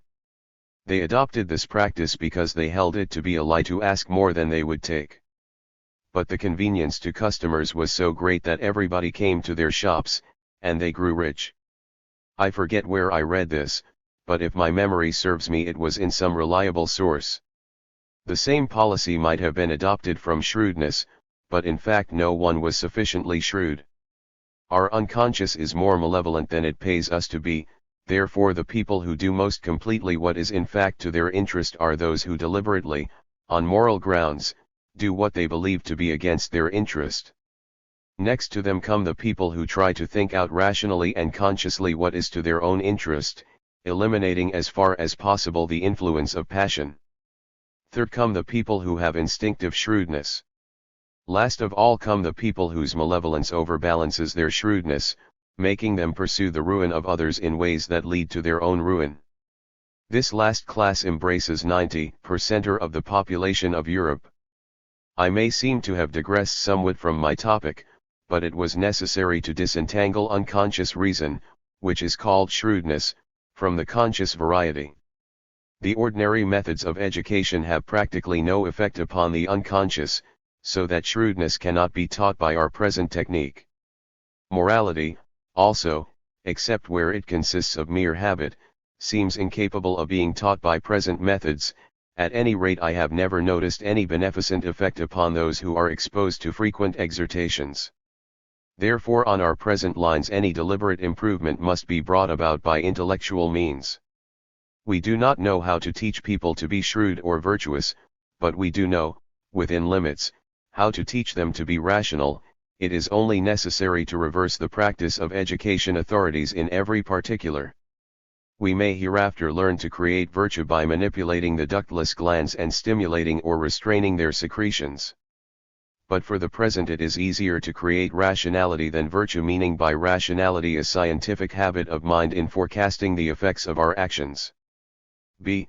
This brings me to the question, how far could or should men's actions be rational? Let us take should first. There are very definite limits, to my mind, within which rationality should be confined. Some of the most important departments of life are ruined by the invasion of reason. Leibniz in his old age told a correspondent that he had only once asked a lady to marry him, and that was when he was 50. Fortunately, he added, the lady asked time to consider. This gave me also time to consider, and I withdrew the offer. Doubtless his conduct was very rational, but I cannot say that I admire it. Shakespeare puts the lunatic, the lover, and the poet together, as being of imagination all compact. The problem is to keep the lover and the poet, without the lunatic. I will give an illustration. In 1919 I saw the Trojan Women acted at the Old Vic. There is an unbearably pathetic scene where Astyanax is put to death by the Greeks for fear he should grow up into a second Hector. There was hardly a dry eye in the theatre, and the audience found the cruelty of the Greeks in the play hardly credible. Yet those very people who wept were, at that very moment, practicing that very cruelty on a scale which the imagination of Euripides could have never contemplated. They had lately voted, most of them, for a government which prolonged the blockade of Germany after the armistice, and imposed the blockade of Russia. It was known that these blockades caused the death of immense numbers of children, but it was felt desirable to diminish the population of enemy countries. The children, like Astyanax, might grow up to emulate their fathers. Euripides the poet awakened a lover in the imagination of the audience, but lover and poet were forgotten at the door of the theatre, and the lunatic, in the shape of the homicidal maniac, controlled the political actions of these men and women who thought themselves kind and virtuous. Is it possible to preserve the lover and the poet without preserving the lunatic? In each of us, all three exist in varying degrees. Are they so bound up together that when the one is brought under control the others perish? I do not believe it. I believe there is in each of us a certain energy which must find vent in art, in passionate love, or in passionate hate, according to circumstances. Respectability, regularity, and routine, the whole cast-iron discipline of a modern industrial society, have atrophied the artistic impulse, and imprisoned love so that it can no longer be generous and free and creative, but must be either stuffy or furtive. Control has been applied to the very things which should be free, while envy, cruelty, and hate sprawl at large with the blessing of nearly the whole bench of bishops. Our instinctive apparatus consists of two parts, the one tending to further our own life and that of our descendants, the other tending to thwart the lives of supposed rivals. The first includes the joy of life, and love, and art, which is psychologically an offshoot of love. The second includes competition, patriotism, and war. Conventional morality does everything to suppress the first and encourage the second. True morality would do the exact opposite. Our dealings with those whom we love may be safely left to instinct, it is our dealings with those whom we hate that ought to be brought under the dominion of reason. In the modern world, those whom we effectively hate are distant groups, especially foreign nations. We conceive them abstractly, and deceive ourselves into the belief that acts which are really embodiments of hatred are done from love of justice or some such lofty motive. Only a large measure of scepticism can tear away the veils which hide this truth from us. Having achieved that, we could begin to build a new morality, not based on envy and restriction, but on the wish for a full life and the realization that other human beings are a help and not a hindrance when once the madness of envy has been cured. This is not a utopian hope, it was partially realized in Elizabethan England. It could be realized tomorrow if men would learn to pursue their own happiness rather than the misery of others. This is no impossibly austere morality, yet its adoption would turn our earth into a paradise. On youthful cynicism. Any person who visits the universities of the Western world is liable to be struck by the fact that the intelligent young of the present day are cynical to a far greater extent than was the case formerly. This is not true of Russia, India, China, or Japan. I believe it is the case in Czechoslovakia, Yugoslavia, and Poland, nor by any means universally in Germany, but it certainly is a notable characteristic of intelligent youth in England, France, and the United States. To understand why youth is cynical in the West, we must also understand why it is not cynical in the East. Young men in Russia are not cynical because they accept, on the whole, the communist philosophy, and they have a great country full of natural resources, ready to be exploited by the help of intelligence. The young have therefore a career before them which they feel to be worthwhile. You do not have to consider the ends of life when in the course of creating utopia you are laying a pipeline, building a railway, or teaching peasants to use Ford tractors simultaneously on a 4-mile front. Consequently, the Russian youth are vigorous and filled with ardent beliefs. In India, the fundamental belief of the earnest young is in the wickedness of England. From this premise, as from the existence of Descartes, it is possible to deduce a whole philosophy. From the fact that England is Christian, it follows that Hinduism or Mohammedanism, as the case may be, is the only true religion. From the fact that England is capitalistic and industrial, it follows, according to the temperament of the logician concerned, either that everybody ought to spin with a spinning wheel, or that protective duties ought to be imposed to develop native industrialism and capitalism as the only weapons with which to combat those of the British. From the fact that the British hold India by physical force, it follows that only moral force is admirable. The persecution of nationalist activities in India is just sufficient to make them heroic, and not sufficient to make them seem futile. In this way the Anglo-Indians save the intelligent youth of India from the blight of cynicism. In China, hatred of England has also played its part, but a much smaller part than in India because the English have never conquered the country. The Chinese youth combine patriotism with a genuine enthusiasm for Occidentalism, in the kind of way that was common in Japan 50 years ago. They want the Chinese people to be enlightened, free, and prosperous, and they have their work cut out to produce this result. Their ideals are, on the whole, those of the 19th century, which in China have not yet begun to seem antiquated. Cynicism in China was associated with the officials of the imperial regime and survived among the warring militarists who have distracted the country since 1911, but it has no place in the mentality of the modern intellectuals. In Japan, the outlook of young intellectuals is not unlike that which prevailed on the continent of Europe between 1815 and 1848. The watchwords of liberalism are still potent: parliamentary government, liberty of the subject, free thought and free speech. The struggle for these against traditional feudalism and autocracy is quite sufficient to keep young men busy and enthusiastic. To the sophisticated youth of the West all this ardor seems a trifle crude. He is firmly persuaded that having studied everything impartially, he has seen through everything and found that there is nothing left remarkable beneath the visiting moon.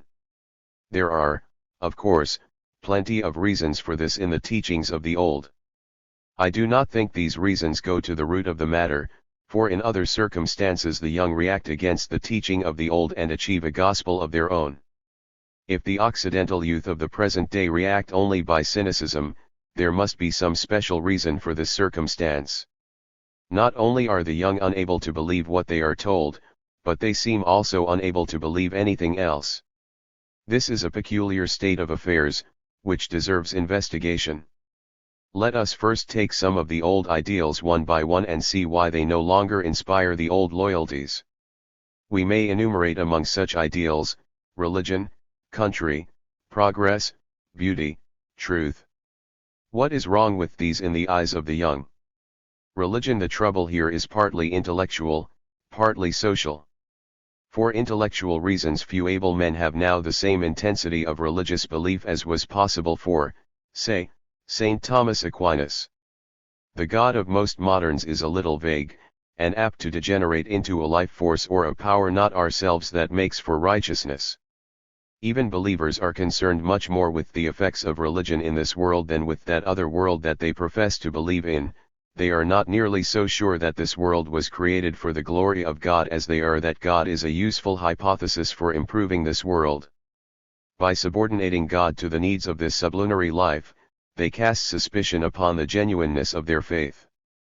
They seem to think that God, like the Sabbath, was made for man.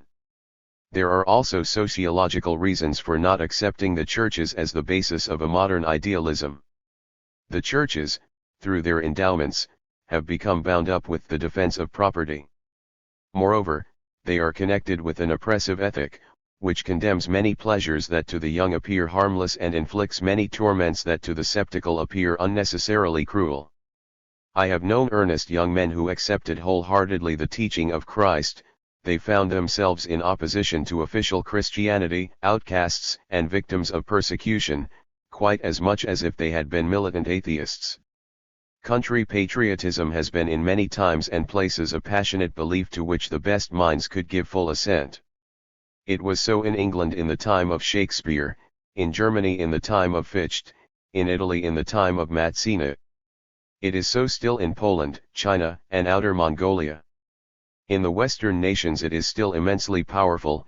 It controls politics, public expenditure, military preparations, and so on.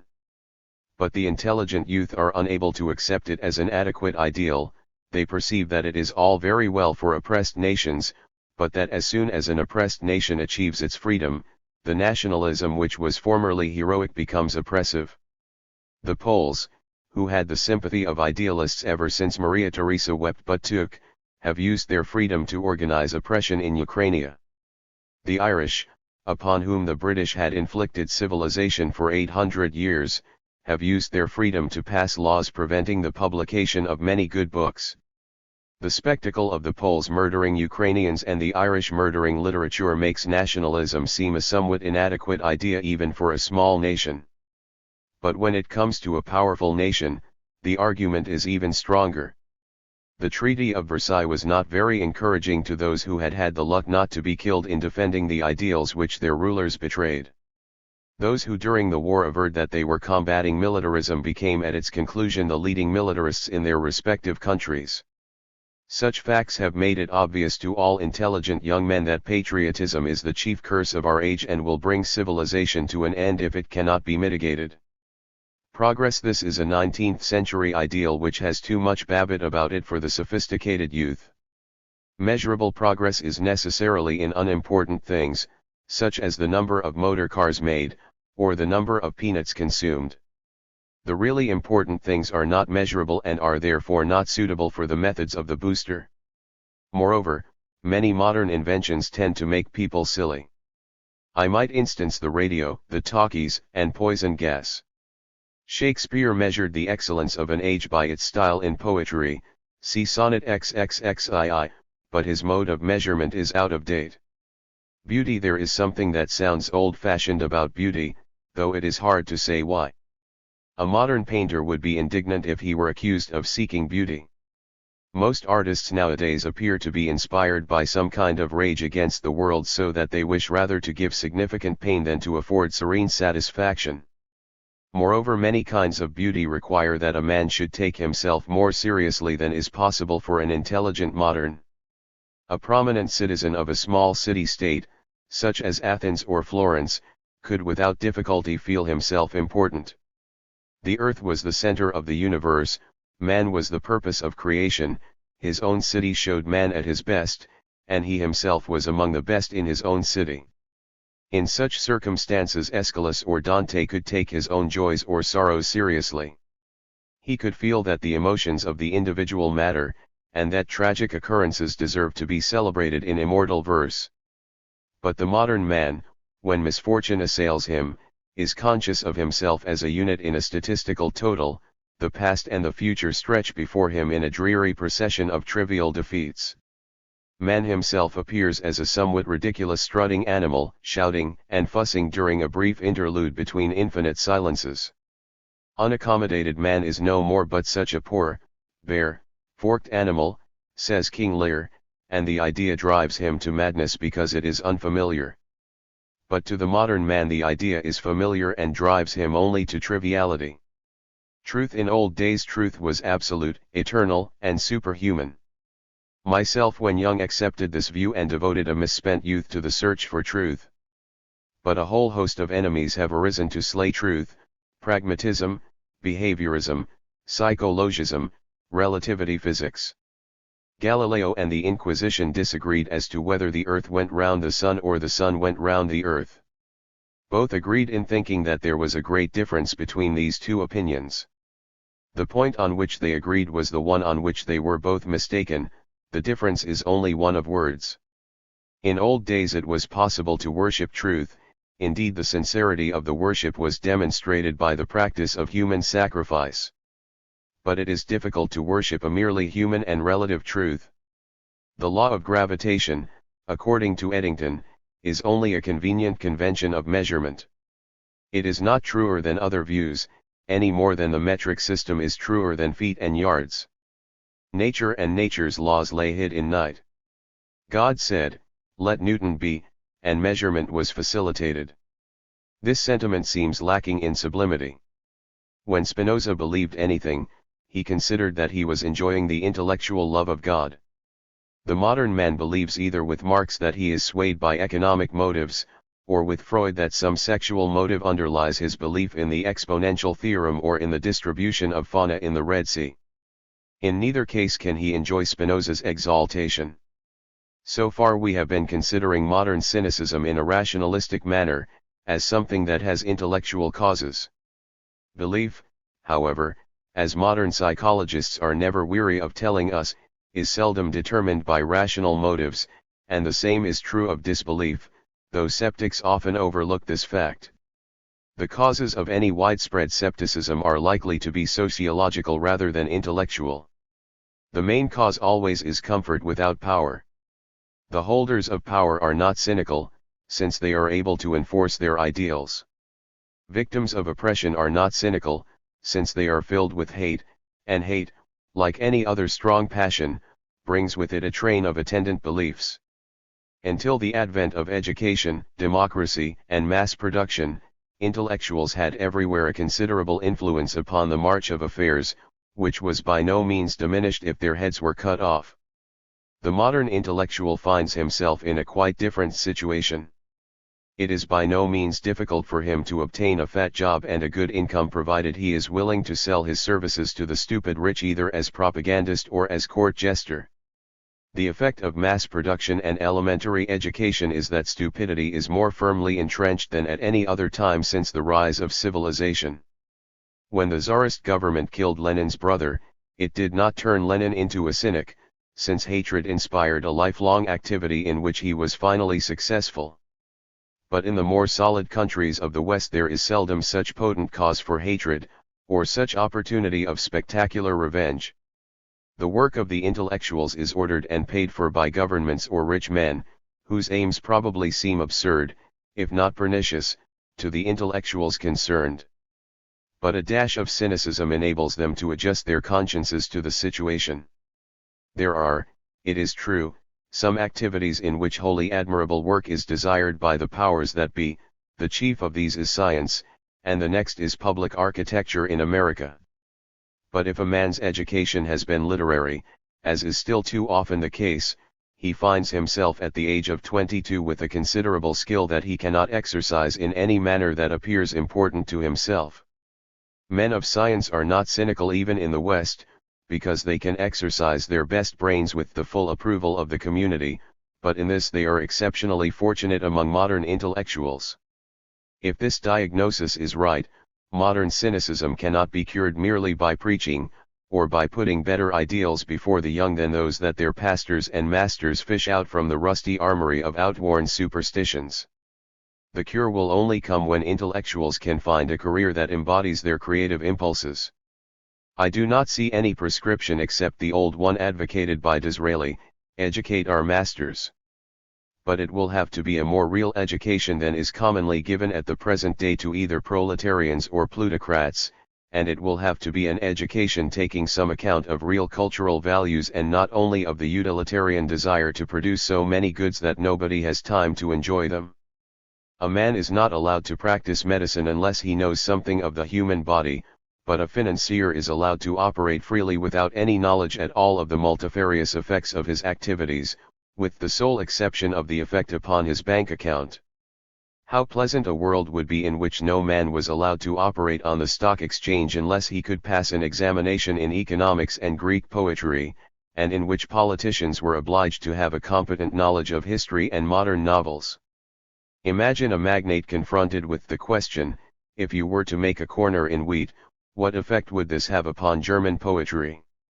Causation in the modern world is more complex and remote in its ramifications than it ever was before, owing to the increase of larger organizations, but those who control these organizations are ignorant men who do not know the 100th part of the consequences of their actions. Rabelais published his book anonymously for fear of losing his university post. A modern Rabelais would never write the book, because he would be aware that his anonymity would be penetrated by the perfected methods of publicity. The rulers of the world have always been stupid, but have not in the past been so powerful as they are now. It is therefore more important than it used to be to find some way of securing that they shall be intelligent. Is this problem insoluble? I do not think so, but I should be the last to maintain that it is easy. Is science superstitious? Modern life is built on science in two respects. On the one hand, we all depend upon scientific inventions and discoveries for our daily bread and for our comforts and amusements. On the other hand, certain habits of mind, connected with a scientific outlook, have spread gradually during the past 3 centuries from a few men of genius to large sections of the population.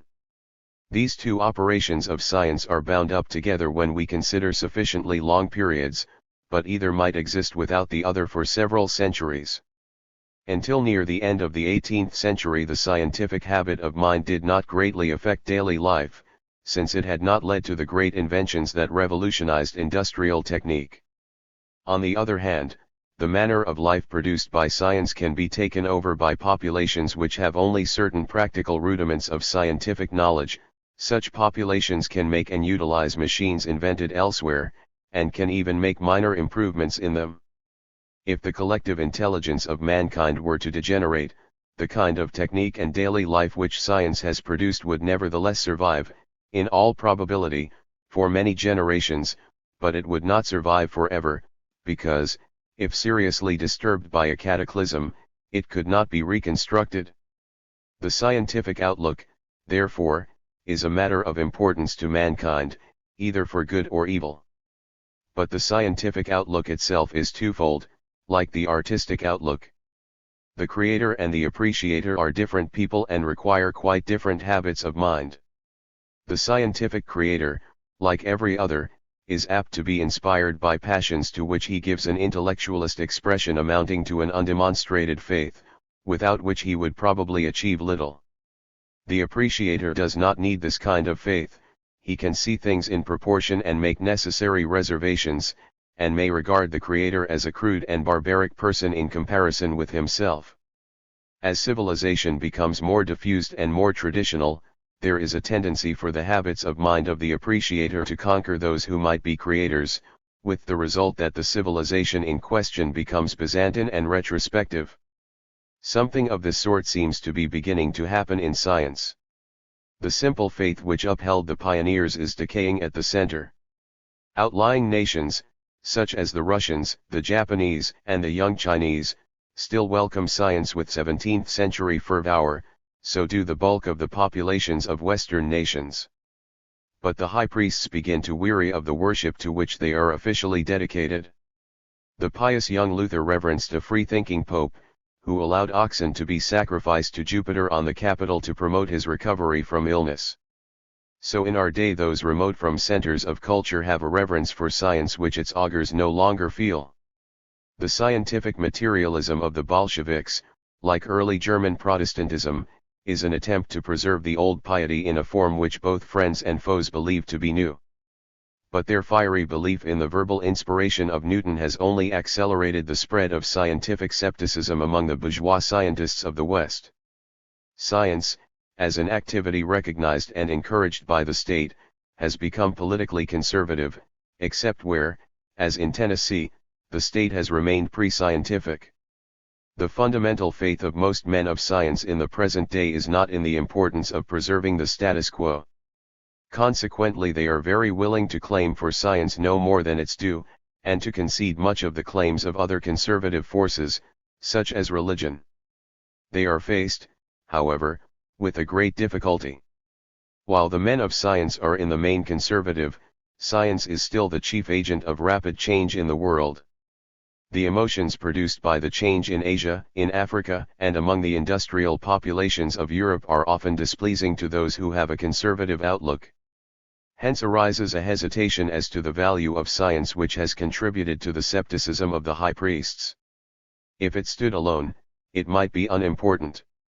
But it is reinforced by genuine intellectual difficulties which, if they prove insuperable, are likely to bring the era of scientific discovery to a close. I do not mean that this will happen suddenly. Russia and Asia may continue for another century to entertain the scientific faith which the West is losing. But sooner or later, if the logical case against this faith is irrefutable, it will convince men who, for whatever reason, may be momentarily weary, and, once convinced, they will find it impossible to recapture the old glad confidence. The case against the scientific credo deserves, therefore, to be examined with all care. When I speak of the scientific credo, I am not speaking merely of what is logically implied in the view that, in the main, science is true. I am speaking of something more enthusiastic and less rational, namely, the system of beliefs and emotions which lead a man to become a great scientific discoverer. The question is, can such beliefs and emotions survive among men who have the intellectual powers without which scientific discovery is impossible? Two very interesting recent books will help us to see the nature of the problem. The books I mean are, Bert's Metaphysical Foundations of Modern Science, 1924, and Whitehead's Science and the Modern World, 1926. Each of these criticizes the system of ideas which the modern world owes to Copernicus, Kepler, Galileo, and Newton, the former almost wholly from an historical standpoint, the latter both historically and logically. Dr. Whitehead's book is the more important, because it is not merely critical, but constructive, and aims at supplying an intellectually satisfying basis for future science, which is to be at the same time emotionally satisfying to the extra-scientific aspirations of mankind. I cannot accept the logical arguments advanced by Dr. Whitehead in favor of what may be called the pleasant parts of this theory, while admitting the need of an intellectual reconstruction of scientific concepts. I incline to the view that the new concepts will be just as disagreeable to our non-intellectual emotions as the old ones, and will therefore be accepted only by those who have a strong emotional bias in favor of science. But let us see what the argument is. There is, to begin with, the historical aspect. There can be no living science, says Dr. Whitehead, unless there is a widespread instinctive conviction in the existence of an order of things, and in particular, of an order of nature. Science could only have been created by men who already had this belief, and therefore the original source of the belief must have been pre-scientific. Other elements also went to make up the complex mentality required for the rise of science. The Greek view of life, he maintains, was predominantly dramatic, and therefore tended to emphasize the end rather than the beginning. This was a drawback from the point of view of science. On the other hand, Greek tragedy contributed the idea of fate, which facilitated the view that events are rendered necessary by natural laws. Fate in Greek tragedy becomes the order of nature in modern thought. The necessitarian view was reinforced by Roman law. The Roman government, unlike the Oriental despot, acted, in theory at least, not arbitrarily, but in accordance with rules previously laid down. Similarly, Christianity conceived God as acting in accordance with laws, though they were laws which God himself had made. All this facilitated the rise of the conception of natural law, which is one essential ingredient in scientific mentality. The non-scientific beliefs which inspired the work of 16th and 17th century pioneers are admirably set forth by Dr. Bird, with the aid of many little-known original sources. It appears, for example, that Kepler's inspiration was, in part, a sort of Zoroastrian sun worship which he adopted at a critical period of his youth. It was primarily by such considerations as the deification of the sun and its proper placing at the center of the universe that Kepler in the years of his adolescent fervor and warm imagination was induced to accept the new system. Throughout the Renaissance there is a certain hostility to Christianity, based primarily upon admiration for pagan antiquity. It did not dare to express itself openly as a rule, but led, for example, to a revival of astrology, which the Church condemned as involving physical determinism. The revolt against Christianity was associated with superstition quite as much as with science, sometimes, as in Kepler's case, with both in intimate union.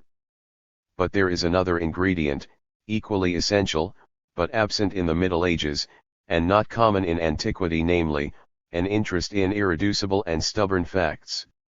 Curiosity about facts is found before the Renaissance in individuals, for example, the Emperor Frederick II and Roger Bacon, but at the Renaissance it suddenly becomes common among intelligent people. In Montaigne one finds it without the interest in natural law, consequently Montaigne was not a man of science. A peculiar blend of general and particular interests is involved in the pursuit of science. The particular is studied in the hope that it may throw light upon the general. In the Middle Ages it was thought that, theoretically, the particular could be deduced from general principles.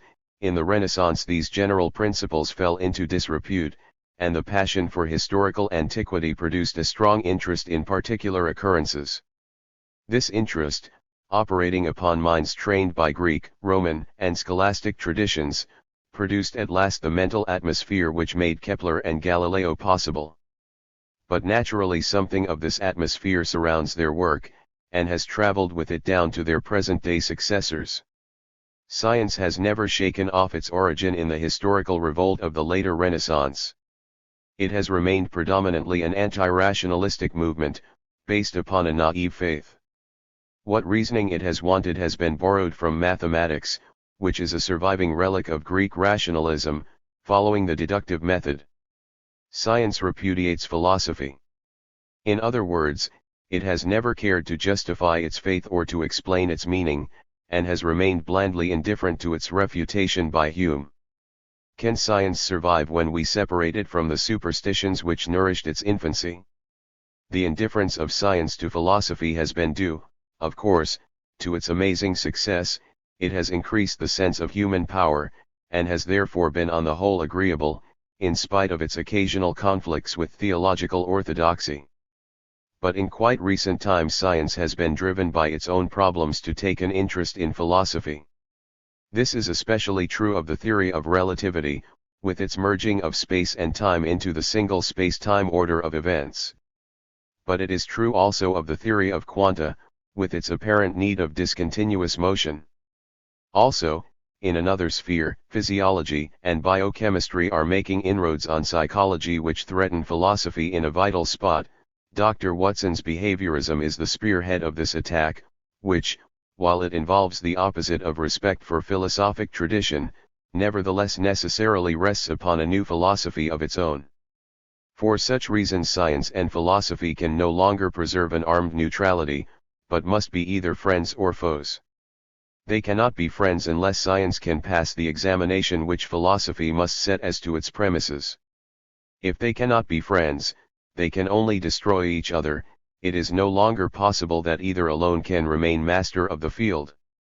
Dr. Whitehead offers two things, with a view to the philosophical justification of science. On the one hand, he presents certain new concepts, by means of which the physics of relativity and quanta can be built up in a way which is more satisfying intellectually than any that results from piecemeal amendments to the old conception of solid matter. This part of his work, though not yet developed with the fullness that we may hope to see, lies within science as broadly conceived, and is capable of justification by the usual methods which lead us to prefer one theoretical interpretation of a set of facts to another. It is technically difficult, and I shall say no more about it. From our present point of view, the important aspect of Dr. Whitehead's work is its more philosophical portion. He not only offers us a better science, but a philosophy which is to make that science rational, in a sense in which the traditional science has not been rational since the time of Hume. This philosophy is, in the main, very similar to that of Bergson. The difficulty which I feel here is that, in so far as Dr. Whitehead's new concepts can be embodied in formulae which can be submitted to the ordinary scientific or logical tests, they do not seem to involve his philosophy. His philosophy, therefore, must be accepted on its intrinsic merits. We must not accept it merely on the ground that, if true, it justifies science, for the question at issue is whether science can be justified. We must examine directly whether it seems to us to be true in fact, and here we find ourselves beset with all the old perplexities.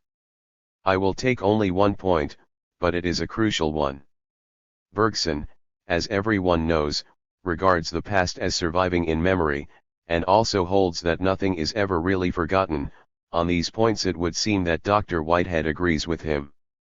Now this is all very well as a poetic way of speaking, but it cannot, I should have thought, be accepted as a scientifically accurate way of stating the facts. If I recollect some past event, say my arrival in China, it is a mere figure of speech to say that I am arriving in China over again. Certain words or images occur when I recollect, and are related to what I am recollecting, both causally and by a certain similarity, often little more than a similarity of logical structure. The scientific problem of the relation of a recollection to a past event remains intact, even if we choose to say that the recollection consists of a survival of the past event. For, if we say this, we must nevertheless admit that the event has changed in the interval, and we shall be faced with the scientific problem of finding the laws according to which it changes. Whether we call the recollection a new event or the old event greatly changed can make no difference to the scientific problem. The great scandals in the philosophy of science ever since the time of Hume have been causality and induction. We all believe in both, but Hume made it appear that our belief is a blind faith for which no rational ground can be assigned. Dr. Whitehead believes that his philosophy affords an answer to Hume. So did Kant. I find myself unable to accept either answer. And yet, in common with everyone else, I cannot help believing that there must be an answer. This state of affairs is profoundly unsatisfactory, and becomes more so as science becomes more entangled with philosophy. We must hope that an answer will be found, but I am quite unable to believe that it has been found. Science as it exists at present is partly agreeable, partly disagreeable. It is agreeable through the power which it gives us of manipulating our environment, and to a small but important minority it is agreeable because it affords intellectual satisfactions. It is disagreeable because, however we may seek to disguise the fact, it assumes a determinism which involves, theoretically, the power of predicting human actions. In this respect it seems to lessen human power. Naturally people wish to keep the pleasant aspect of science without the unpleasant aspect, but so far the attempts to do so have broken down. If we emphasize the fact that our belief in causality and induction is irrational, we must infer that we do not know science to be true, and that it may at any moment cease to give us the control over the environment for the sake of which we like it. This alternative, however, is purely theoretical. It is not one which a modern man can adopt in practice. If, on the other hand, we admit the claims of scientific method, we cannot avoid the conclusion that causality and induction are applicable to human volitions as much as to anything else. All that has happened during the 20th century in physics, physiology, and psychology goes to strengthen this conclusion. The outcome seems to be that, though the rational justification of science is theoretically inadequate, there is no method of securing what is pleasant in science without what is unpleasant. We can do so, of course, by refusing to face the logic of the situation, but, if so, we shall dry up the impulse to scientific discovery at its source, which is the desire to understand the world. It is to be hoped that the future will offer some more satisfactory solution of this tangled problem. Useless knowledge. Francis Bacon, a man who rose to eminence by betraying his friends, asserted, no doubt as one of the ripe lessons of experience, that knowledge is power. But this is not true of all knowledge.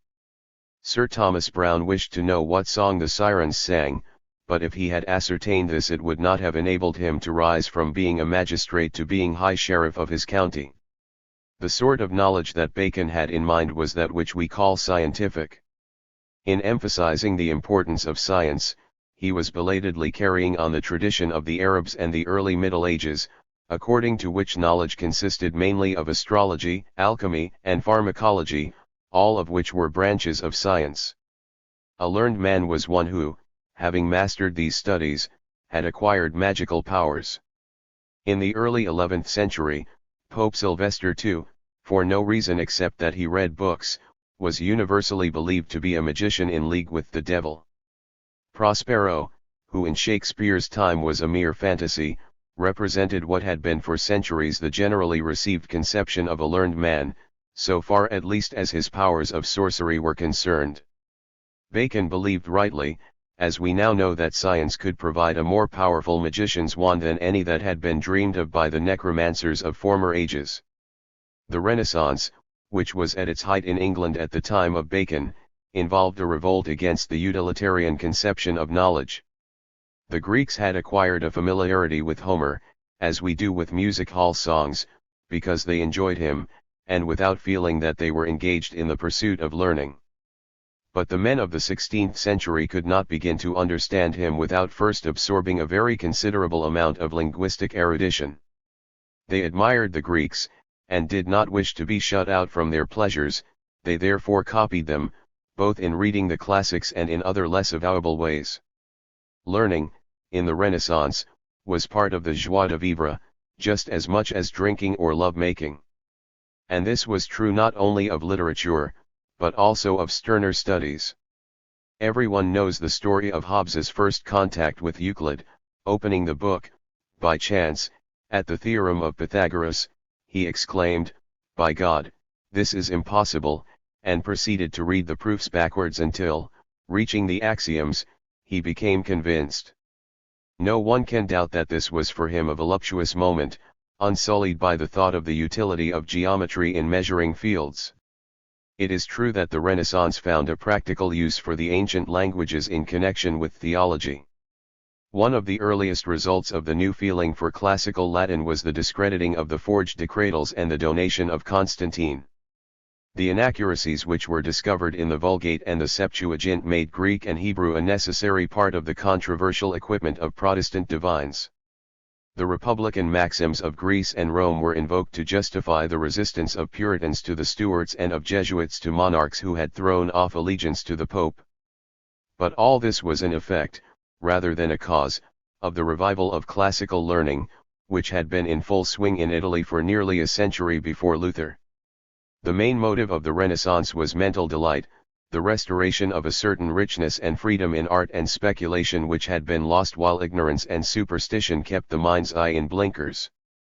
The Greeks, it was found, had devoted a part of their attention to matters not purely literary or artistic, such as philosophy, geometry, and astronomy. These studies, therefore, were respectable, but other sciences were more open to question. Medicine, it was true, was dignified by the names of Hippocrates and Galen, but in the intervening period it had become almost confined to Arabs and Jews, and inextricably intertwined with magic. Hence the dubious reputation of such men as Paracelsus. Chemistry was in even worse odor, and hardly became respectable until the 18th century. In this way it was brought about that knowledge of Greek and Latin, with a smattering of geometry and perhaps astronomy, came to be considered the intellectual equipment of a gentleman. The Greeks disdained the practical applications of geometry, and it was only in their decadence that they found a use for astronomy in the guise of astrology. The 16th and 17th centuries, in the main, studied mathematics with Hellenic disinterestedness, and tended to ignore the sciences which had been degraded by their connection with sorcery. A gradual change towards a wider and more practical conception of knowledge, which was going on throughout the 18th century, was suddenly accelerated at the end of that period by the French Revolution and the growth of machinery, of which the former gave a blow to gentlemanly culture while the latter offered new and astonishing scope for the exercise of ungentlemanly skill. Throughout the last 150 years, men have questioned more and more vigorously the value of useless knowledge, and have come increasingly to believe that the only knowledge worth having is that which is applicable to some part of the economic life of the community. In countries such as France and England, which have a traditional educational system, the utilitarian view of knowledge has only partially prevailed. There are still, for example, professors of Chinese in the universities who read the Chinese classics but are unacquainted with the works of Sun Yat-sen, which created modern China. There are still men who know ancient history insofar as it was related by authors whose style was pure, that is to say up to Alexander in Greece and Nero in Rome, but refuse to know the much more important later history because of the literary inferiority of the historians who related it. Even in France and England, however, the old tradition is dying, and in more up-to-date countries, such as Russia and the United States, it is utterly extinct. In America, for example, educational commissions point out that 1,500 words are all that most people employ in business correspondence, and therefore suggest that all others should be avoided in the school curriculum. Basic English, a British invention, goes still further, and reduces the necessary vocabulary to 800 words. The conception of speech as something capable of aesthetic value is dying out, and it is coming to be thought that the sole purpose of words is to convey practical information. In Russia the pursuit of practical aims is even more wholehearted than in America. All that is taught in educational institutions is intended to serve some obvious purpose in education or government. The only escape is afforded by theology. The sacred scriptures must be studied by some in the original German, and a few professors must learn philosophy in order to defend dialectical materialism against the criticisms of bourgeois metaphysicians. But as orthodoxy becomes more firmly established, even this tiny loophole will be closed. Knowledge, everywhere, is coming to be regarded not as a good in itself, or as a means of creating a broad and humane outlook on life in general, but as merely an ingredient in technical skill. This is part of the greater integration of society which has been brought about by scientific technique and military necessity. There is more economic and political interdependence than there was in former times, and therefore there is more social pressure to compel a man to live in a way that his neighbors think useful. Educational establishments, except those for the very rich, or, in England, such as have become invulnerable through antiquity, are not allowed to spend their money as they like, but must satisfy the state that they are serving a useful purpose by imparting skill and instilling loyalty. This is part and parcel of the same movement which has led to compulsory military service, Boy Scouts, the organization of political parties, and the dissemination of political passion by the press. We are all more aware of our fellow citizens than we used to be, more anxious, if we are virtuous, to do them good, and in any case to make them do us good. We do not like to think of anyone lazily enjoying life, however refined may be the quality of his enjoyment. We feel that everybody ought to be doing something to help on the great cause, whatever it may be, the more so as so many bad men are working against it and ought to be stopped. We have not leisure of mind, therefore, to acquire any knowledge except such as will help us in the fight for whatever it may happen to be that we think important. There is much to be said for the narrowly utilitarian view of education. There is not time to learn everything before beginning to make a living, and undoubtedly useful knowledge is very useful. It has made the modern world. Without it, we should not have machines or motor cars or railways or aeroplanes. It should be added that we should not have modern advertising or modern propaganda. Modern knowledge has brought about an immense improvement in average health, and at the same time has discovered how to exterminate large cities by poison gas. Whatever is distinctive of our world, as compared with former times, has its source in useful knowledge. No community as yet has enough of it, and undoubtedly education must continue to promote it. It must also be admitted that a great deal of the traditional cultural education was foolish. Boys spent many years acquiring Latin and Greek grammar, without being, at the end, either capable or desirous, except in a small percentage of cases, of reading a Greek or Latin author. Modern languages and history are preferable, from every point of view, to Latin and Greek. They are not only more useful, but they give much more culture in much less time. For an Italian of the 15th century, since practically everything worth reading, if not in his own language, was in Greek or Latin, these languages were the indispensable keys to culture. But since that time great literatures have grown up in various modern languages, and the development of civilization has been so rapid that knowledge of antiquity has become much less useful in understanding our problems than knowledge of modern nations and their comparatively recent history. The traditional schoolmaster's point of view, which was admirable at the time of the revival of learning, became gradually unduly narrow, since it ignored what the world has done since the 15th century. And not only history and modern languages, but science also, when properly taught, contributes to culture. It is therefore possible to maintain that education should have other aims than direct utility, without defending the traditional curriculum. Utility and culture, when both are conceived broadly, are found to be less incompatible than they appear to the fanatical advocates of either.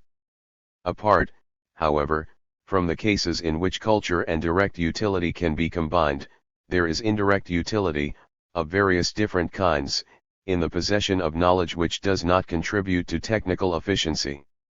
I think some of the worst features of the modern world could be improved by a greater encouragement of such knowledge and a less ruthless pursuit of mere professional competence.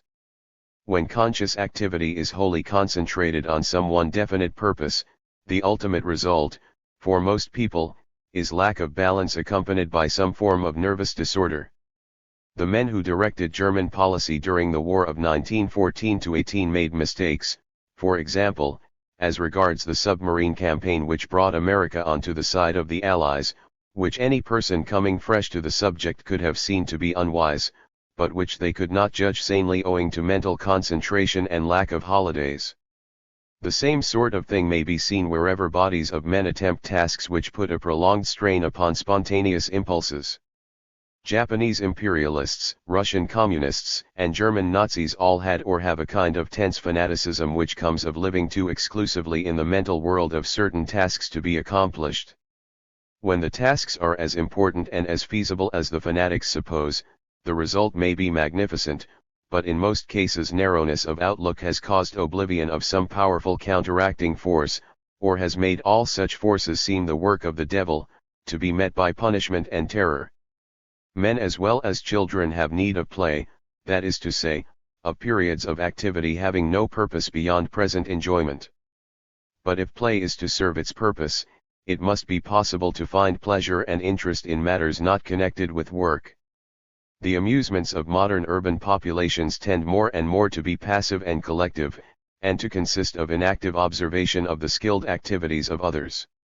Undoubtedly such amusements are much better than none, but they are not as good as would be those of a population which had, through education, a wider range of intelligent interests not connected with work.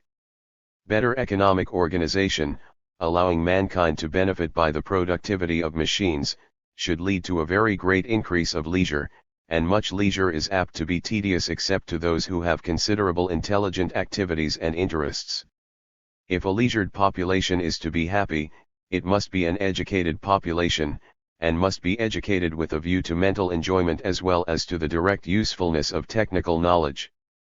The cultural element in the acquisition of knowledge, when it is successfully assimilated, forms the character of a man's thoughts and desires, making them concern themselves, in part at least, with large impersonal objects, not only with matters of immediate importance to himself.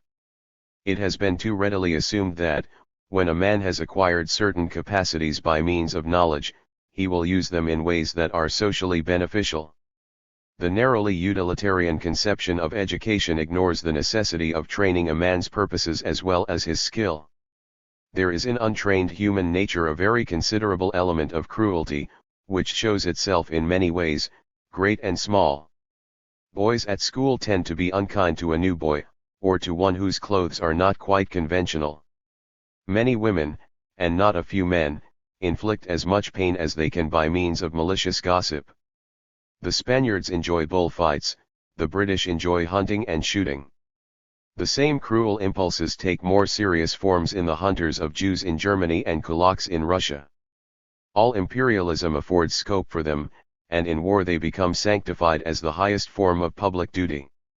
Now, while it must be admitted that highly educated people are sometimes cruel, I think there can be no doubt that they are less often so than people whose minds have lain fallow.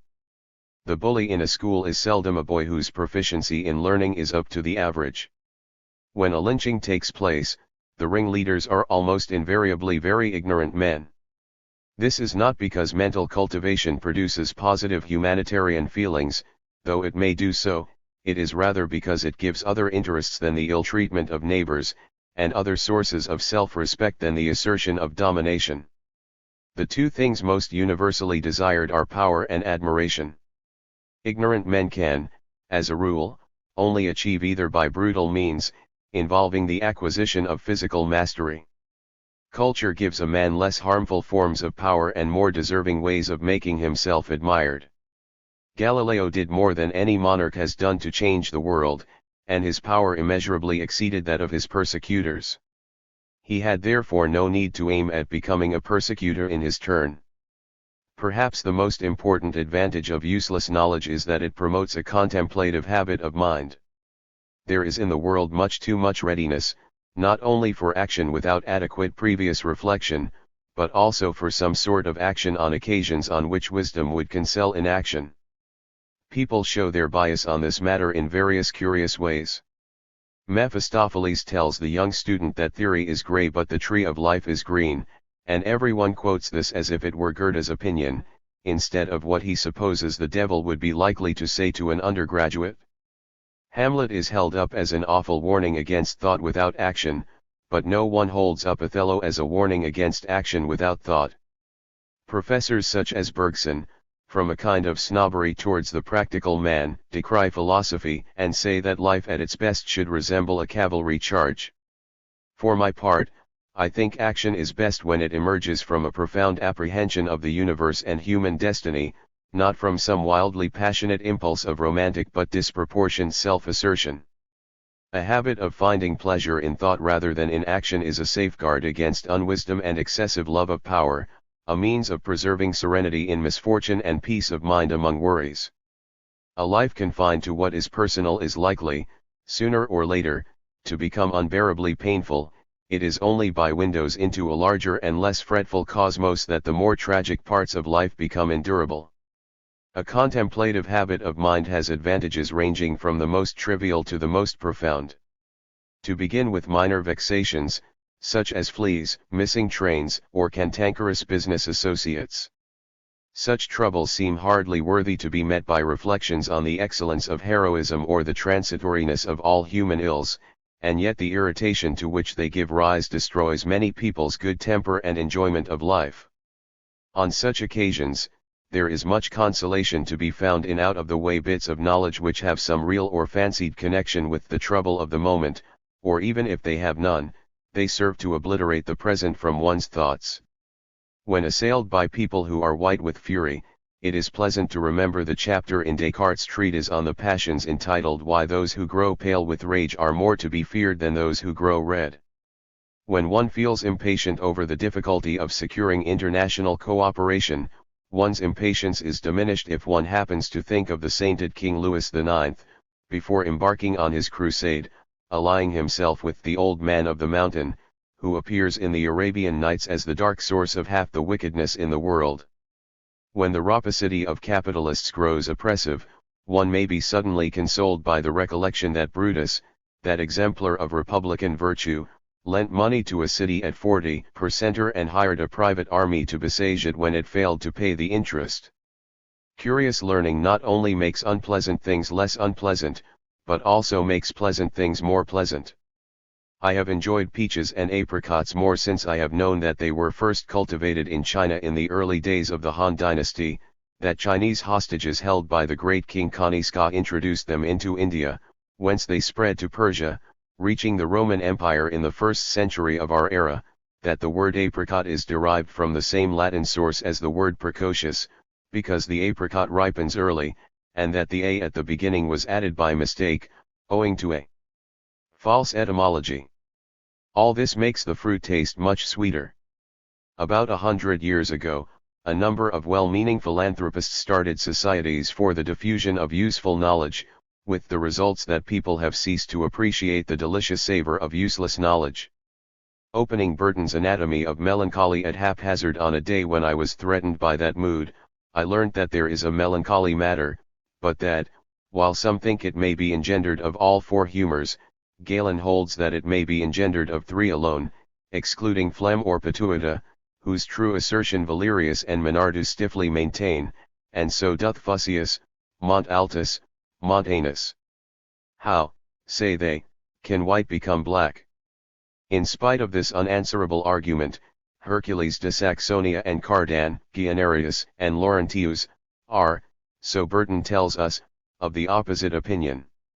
Soothed by these historical reflections, my melancholy, whether due to 3 humours or to 4, was dissipated. As a cure for too much zeal, I can imagine few measures more effective than a course of such ancient controversies. But while the trivial pleasures of culture have their place as a relief from the trivial worries of practical life, the more important merits of contemplation are in relation to the greater evils of life, death, and pain and cruelty, and the blind march of nations into unnecessary disaster. For those to whom dogmatic religion can no longer bring comfort, there is need of some substitute, if life is not to become dusty and harsh and filled with trivial self-assertion. The world at present is full of angry self-centered groups, each incapable of viewing human life as a whole, each willing to destroy civilization rather than yield an inch. To this narrowness no amount of technical instruction will provide an antidote. The antidote, in so far as it is matter of individual psychology, is to be found in history, biology, astronomy, and all those studies which, without destroying self-respect, enable the individual to see himself in his proper perspective. What is needed is not this or that specific piece of information, but such knowledge as inspires a conception of the ends of human life as a whole, art and history, acquaintance with the lives of heroic individuals, and some understanding of the strangely accidental and ephemeral position of man in the cosmos, all this touched with an emotion of pride in what is distinctively human, the power to see and to know, to feel magnanimously and to think with understanding. It is from large perceptions combined with impersonal emotion that wisdom most readily springs. Life, at all times full of pain, is more painful in our time than in the 2 centuries that preceded it. The attempt to escape from pain drives men to triviality, to self-deception, to the invention of vast collective myths. But these momentary alleviations do but increase the sources of suffering in the long run. Both private and public misfortune can only be mastered by a process in which will and intelligence interact.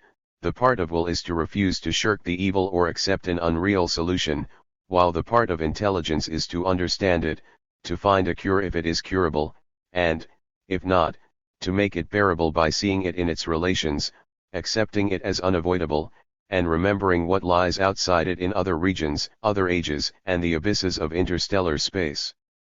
What is the soul? One of the most painful circumstances of recent advances in science is that each one of them makes us know less than we thought we did. When I was young we all knew, or thought we knew, that a man consists of a soul and a body, that the body is in time and space, but the soul is in time only. Whether the soul survives death was a matter as to which opinions might differ, but that there is a soul was thought to be indubitable. As for the body, the plain man of course considered its existence self-evident, and so did the man of science, but the philosopher was apt to analyze it away after one fashion or another, reducing it usually to ideas in the mind of the man who had the body and anybody else who happened to notice him. The philosopher, however, was not taken seriously, and science remained comfortably materialistic, even in the hands of quite orthodox scientists. Nowadays these fine old simplicities are lost, Physicists assure us that there is no such thing as matter, and psychologists assure us that there is no such thing as mind. This is an unprecedented occurrence. Who ever heard of a cobbler saying that there was no such thing as boots, or a tailor maintaining that all men are really naked? Yet that would have been no odder than what physicists and certain psychologists have been doing. To begin with the latter, some of them attempt to reduce everything that seems to be mental activity to an activity of the body. There are, however, various difficulties in the way of reducing mental activity to physical activity. I do not think we can yet say with any assurance whether these difficulties are or are not insuperable. What we can say, on the basis of physics itself, is that what we have hitherto called our body is really an elaborate scientific construction not corresponding to any physical reality.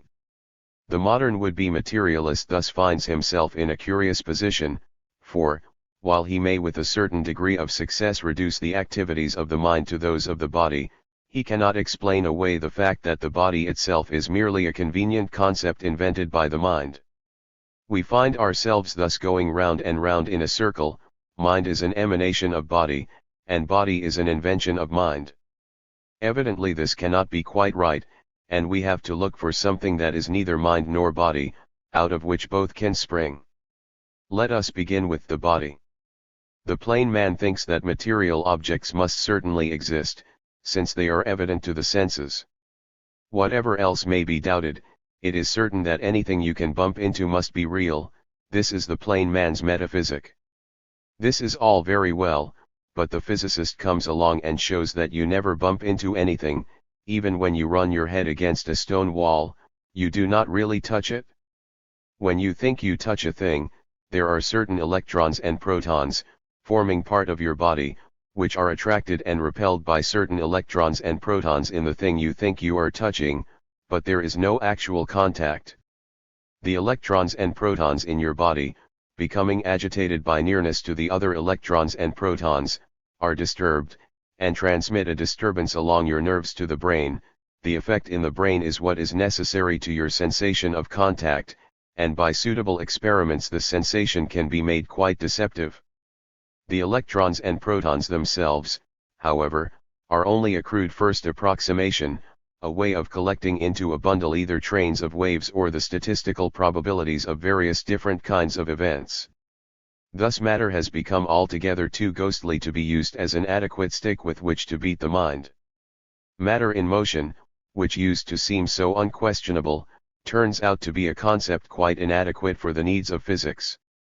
Nevertheless, modern science gives no indication whatever of the existence of the soul or mind as an entity.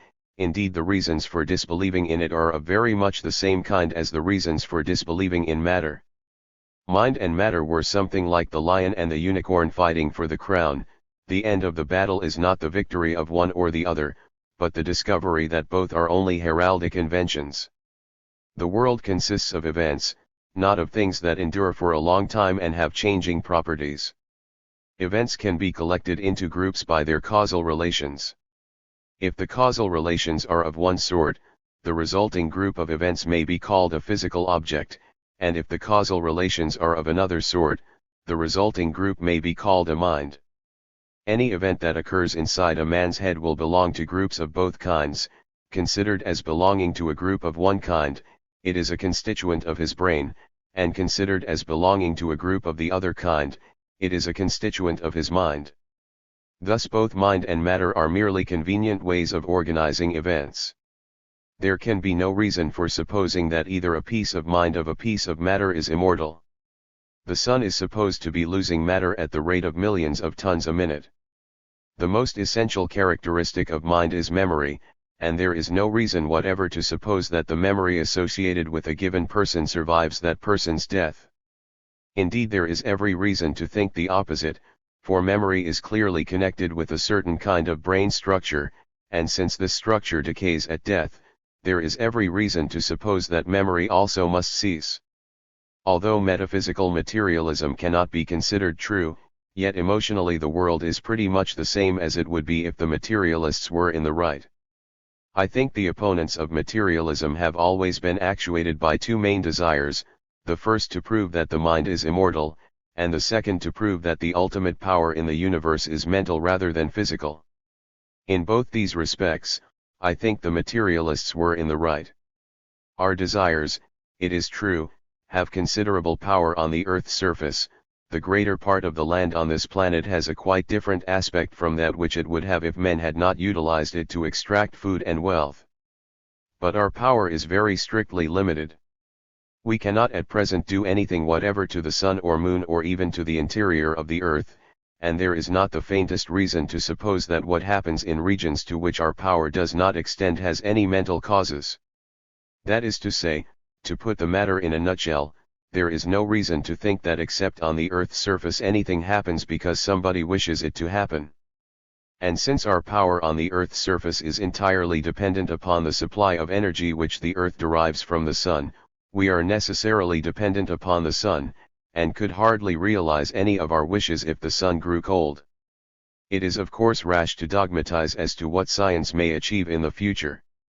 We may learn to prolong human existence longer than now seems possible, but if there is any truth in modern physics, more particularly in the second law of thermodynamics, we cannot hope that the human race will continue forever. Some people may find this conclusion gloomy, but if we are honest with ourselves, we shall have to admit that what is going to happen many millions of years hence has no very great emotional interest for us here and now. And science, while it diminishes our cosmic pretensions, enormously increases our terrestrial comfort. That is why, in spite of the horror of the theologians, science has on the whole been tolerated. The ancestry of fascism. When we compare our age with that of, say, George I, we are conscious of a profound change of intellectual temper, which has been followed by a corresponding change of the tone of politics. In a certain sense, the outlook of 200 years ago may be called rational, and that which is most characteristic of our time may be called anti-rational. But I want to use these words without implying a complete acceptance of the one temper or a complete rejection of the other. Moreover, it is important to remember that political events very frequently take their color from the speculations of an earlier time. There is usually a considerable interval between the promulgation of a theory and its practical efficacy. English politics in 1860 were dominated by the ideas expressed by Adam Smith in 1766. German politics today are a realization of theories set forth by Fichte in 1807. Russian politics since 1917 have embodied the doctrines of the Communist Manifesto, which dates from 1848. To understand the present age, therefore, it is necessary to go back to a considerably earlier time. A widespread political doctrine has, as a rule, two very different kinds of causes. On the one hand, there are intellectual antecedents, men who have advanced theories which have grown, by development or reaction, from previous theories. On the other hand, there are economic and political circumstances which predispose people to accept views that minister to certain moods. These alone do not give a complete explanation when, as too often happens, intellectual antecedents are neglected. In the particular case that concerns us, various sections of the post-war world have had certain grounds of discontent which have made them sympathetic to a certain general philosophy invented at a much earlier date. I propose first to consider this philosophy, and then to touch on the reasons for its present popularity. The revolt against reason began as a revolt against reasoning. In the first half of the 18th century, while Newton ruled men's minds, there was a widespread belief that the road to knowledge consisted in the discovery of simple general laws, from which conclusions could be drawn by deductive ratiocination. Many people forgot that Newton's law of gravitation was based upon a century of careful observation, and imagined that general laws could be discovered by the light of nature. There was natural religion, natural law, natural morality, and so on. These subjects were supposed to consist of demonstrative inferences from self-evident axioms, after the style of Euclid. The political outcome of this point of view was the doctrine of the rights of man, as preached during the American and French revolutions. But at the very moment when the temple of reason seemed to be nearing completion, a mine was laid by which, in the end, the whole edifice was blown sky high. The man who laid the mine was David Hume. His treatise of human nature, published in 1739, has as its subtitle an attempt to introduce the experimental method of reasoning into moral subjects. This represents the whole of his intention, but only half of his performance. His intention was to substitute observation and induction for deduction from nominally self-evident axioms. In his temper of mind he was a complete rationalist, though of the Baconian rather than the Aristotelian variety. But his almost unexampled combination of acuteness with intellectual honesty led him to certain devastating conclusions, that induction is a habit without logical justification, and that the belief in causation is little better than a superstition. It followed that science, along with theology, should be relegated to the limbo of delusive hopes and irrational convictions. In Hume, rationalism and scepticism existed peacefully side by side. Scepticism was for the study only, and was to be forgotten in the business of practical life. Moreover, practical life was to be governed, as far as possible, by those very methods of science which his scepticism impugned. Such a compromise was only possible for a man who was in equal parts a philosopher and a man of the world. There is also a flavor of aristocratic Toryism in the reservation of an esoteric unbelief for the initiated. The world at large refused to accept Hume's doctrines in their entirety. His followers rejected his scepticism, while his German opponents emphasized it as the inevitable outcome of a merely scientific and rational outlook. Thus, as the result of his teaching, British philosophy became superficial, while German philosophy became anti-rational in each case from fear of an unbearable agnosticism. European thought has never recovered its previous wholeheartedness. Among all the successors of Hume, sanity has meant superficiality, and profundity has meant some degree of madness. In the most recent discussions of the philosophy appropriate to quantum physics, the old debates raised by Hume are still proceeding. The philosophy which has been distinctive of Germany begins with Kant, and begins as a reaction against Hume.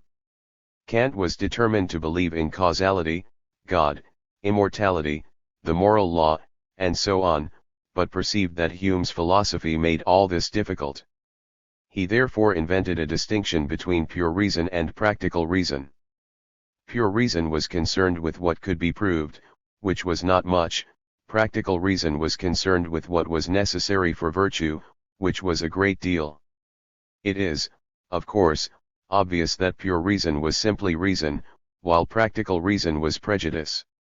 Thus Kant brought back into philosophy the appeal to something recognized as outside the sphere of theoretical rationality, which had been banished from the schools ever since the rise of scholasticism. More important even than Kant, from our point of view, was his immediate successor Fichte, who, passing over from philosophy to politics, inaugurated the movement which has developed into National Socialism. But before speaking of him, there is more to be said about the conception of reason. In view of the failure to find an answer to Hume, reason can no longer be regarded as something absolute, any departure from which is to be condemned on theoretical grounds. Nevertheless, there is obviously a difference, and an important one, between the frame of mind of, say, the philosophical radicals and such people as the early Mohammedan fanatics. If we call the former temper of mind reasonable and the latter unreasonable, it is clear that there has been a growth of unreason in recent times. I think that what we mean in practice by reason can be defined by three characteristics. In the first place, it relies upon persuasion rather than force.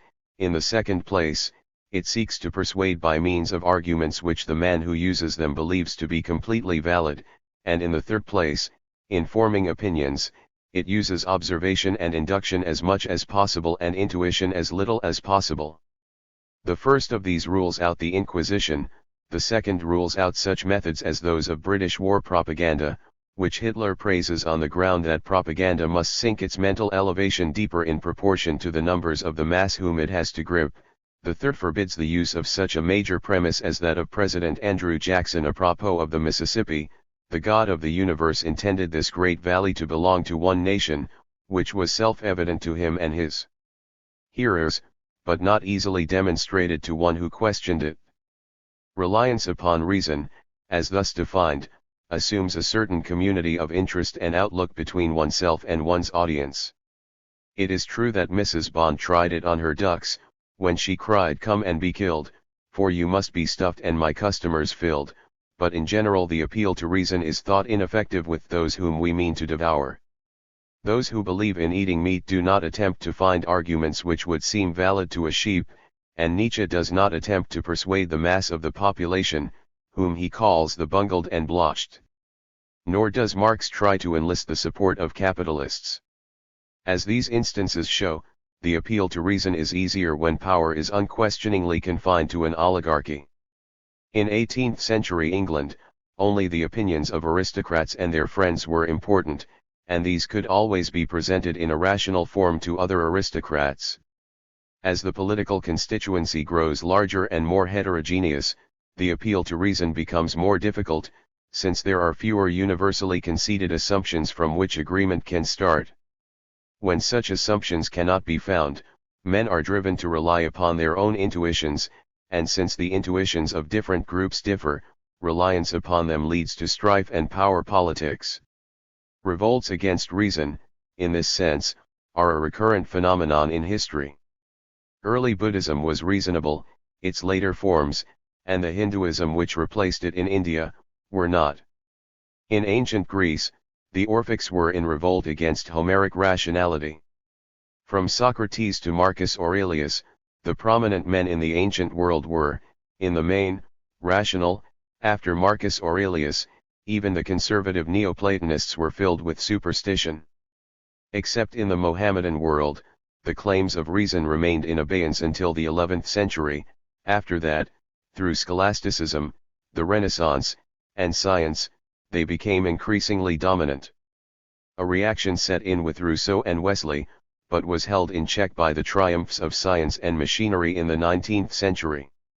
The belief in reason reached its maximum in the 60s, since then, it has gradually diminished, and it is still diminishing. Rationalism and anti-rationalism have existed side by side since the beginning of Greek civilization, and each, when it has seemed likely to become completely dominant, has always led, by reaction, to a new outburst of its opposite.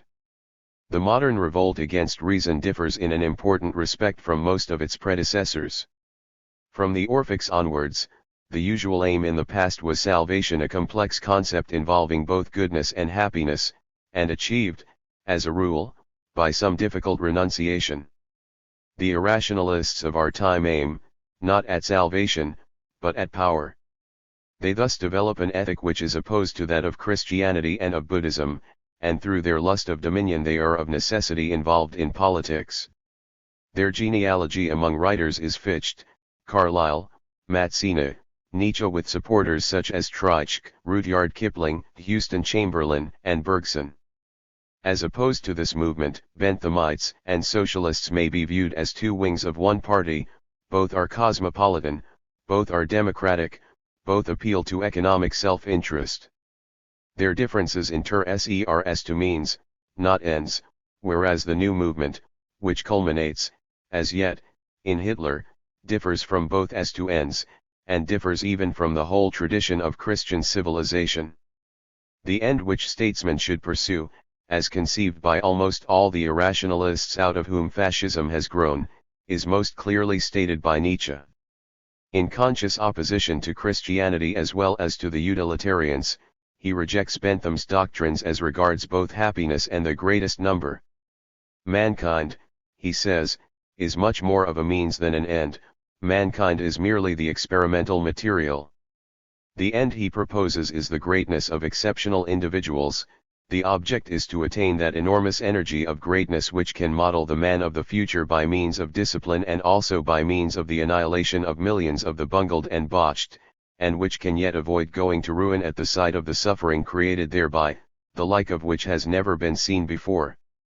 This conception of the end, it should be observed, cannot be regarded as itself contrary to reason, since questions of ends are not amenable to rational argument. We may dislike it, I do myself, but we cannot disprove it any more than Nietzsche can prove it. There is, nonetheless, a natural connection with irrationality, since reason demands impartiality, whereas the cult of the great man always has as its minor premise the assertion, I am a great man. The founders of the school of thought out of which fascism has grown all have certain common characteristics. They seek the good in will rather than in feeling or cognition, they value power more than happiness, they prefer force to argument, war to peace, aristocracy to democracy, propaganda to scientific impartiality. They advocate a Spartan form of austerity, as opposed to the Christian form, that is to say, they view austerity as a means of obtaining mastery over others, not as a self-discipline which helps to produce virtue, and happiness only in the next world. The later ones among them are imbued with popular Darwinism, and regard the struggle of existence as the source of a higher species, but it is to be rather a struggle between races than one between individuals, such as the apostles of free competition advocated. Pleasure and knowledge, conceived as ends, appear to them unduly passive. For pleasure they substitute glory, and, for knowledge, the pragmatic assertion that what they desire is true. In Fichte, Carlyle, and Mazzini, these doctrines are still enveloped in a mantle of conventional moralistic cant. In Nietzsche they first step forth naked and unashamed. Fichte has received less than his due share of credit for inaugurating this great movement. He began as an abstract metaphysician, but showed even then a certain arbitrary and self-centered disposition. His whole philosophy develops out of the proposition I am I, as to which he says, the ego posits itself, and it is in consequence of this bare positing by itself, it is both the agent and the result of the action, the active and that which is produced by the activity. I am expresses a deed, Handlung. The ego is, because it has posited itself. The ego, according to this theory, exists because it wills to exist. Presently it appears that the non-ego also exists because the ego so wills it, but a non-ego so generated never becomes really external to the ego which chooses to posit it. Louis XIV said, L'état, c'est moi. Fichte said, the universe is myself. As Heine remarked in comparing Kant and Robespierre, in comparison with us Germans, you French are tame and moderate. Fichte, it is true, explains after a while, that when he says I he means God, but the reader is not wholly reassured. When, as a result of the Battle of Jena, Fichte had to fly from Berlin, he began to think that he had been too vigorously positing the non-ego in the shape of Napoleon. On his return in 1807, he delivered his famous addresses to the German nation, in which, for the first time, the complete creed of nationalism was set out. These addresses begin by explaining that the German is superior to all other moderns, because he alone has a pure language. The Russians, Turks, and Chinese, not to mention the Eskimos and the Hottentots, also have pure languages, but they were not mentioned in Fichte's history books.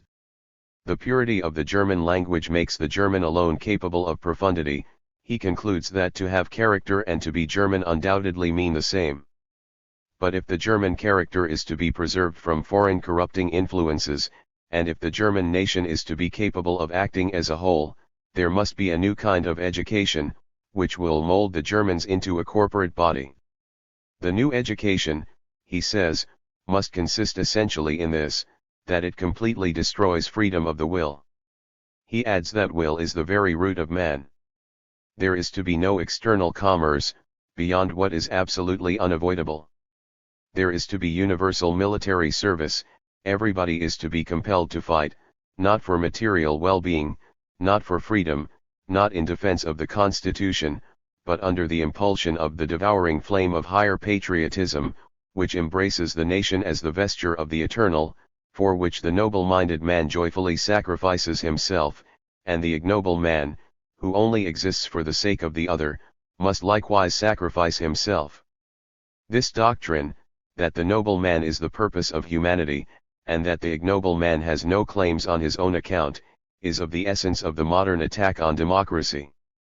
Christianity taught that every human being has an immortal soul, and that, in this respect, all men are equal. The rights of man was only a development of Christian doctrine. Utilitarianism, while it conceded no absolute rights to the individual, gave the same weight to one man's happiness as to another's, thus it led to democracy just as much as did the doctrine of natural rights. But Fichte, like a sort of political Calvin, picked out certain men as the elect, and rejected all the rest as of no account. The difficulty, of course, is to know who are the elect. In a world in which Fichte's doctrine was universally accepted, every man would think that he was noble, and would join some party of people sufficiently similar to himself to seem to share some of his nobility. These people might be his nation, as in Fichte's case, or his class, as in that of a proletarian communist, or his family, as with Napoleon. There is no objective criterion of nobility except success in war, therefore war is the necessary outcome of this creed. Carlyle's outlook on life was, in the main, derived from Fichte, who was the strongest single influence on his opinions. But Carlyle added something which has been characteristic of the school ever since, a kind of socialism and solicitude for the proletariat which is really dislike of industrialism and of the nouveau riche. Carlyle did this so well that he deceived even Engels, whose book on the English working class in 1844 mentions him with the highest praise. In view of this, we can scarcely wonder that many people were taken in by the socialistic facade in National Socialism. Carlyle, in fact, still has his dupes. His hero worship sounds very exalted. We need, he says, not elected parliaments, but hero kings, and a whole world not unheroic. To understand this, one must study its translation into fact. Carlyle, in past and present, holds up the 12th century Abbot Sampson as a model, but whoever does not take that worthy on trust, but reads the Chronicle of Jocelyn of Brakeland, will find that the abbot was an unscrupulous ruffian, combining the vices of a tyrannous landlord with those of a pettifogging attorney. Carlyle's other heroes are at least equally objectionable. Cromwell's massacres in Ireland move him to the comment, but in Oliver's time, as I say, there was still belief in the judgments of God. In Oliver's time, there was yet no distracted jargon of abolishing capital punishments, of Jean-Jacques philanthropy, and universal rose water in this world still so full of sin.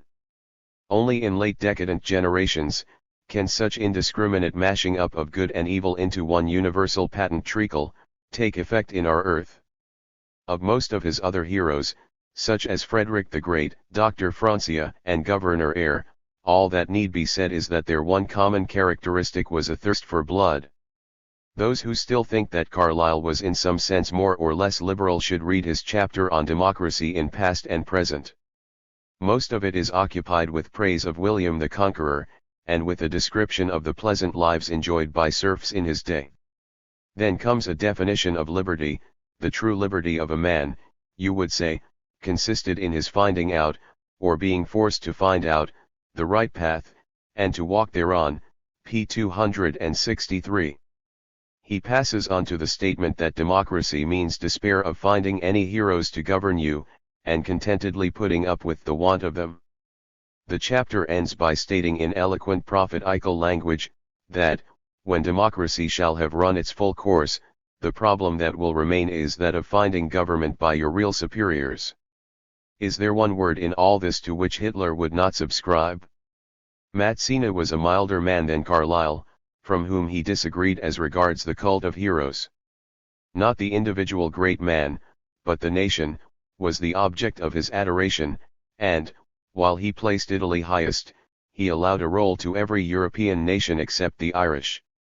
He believed, however, like Carlyle, that duty should be placed above happiness, above even collective happiness.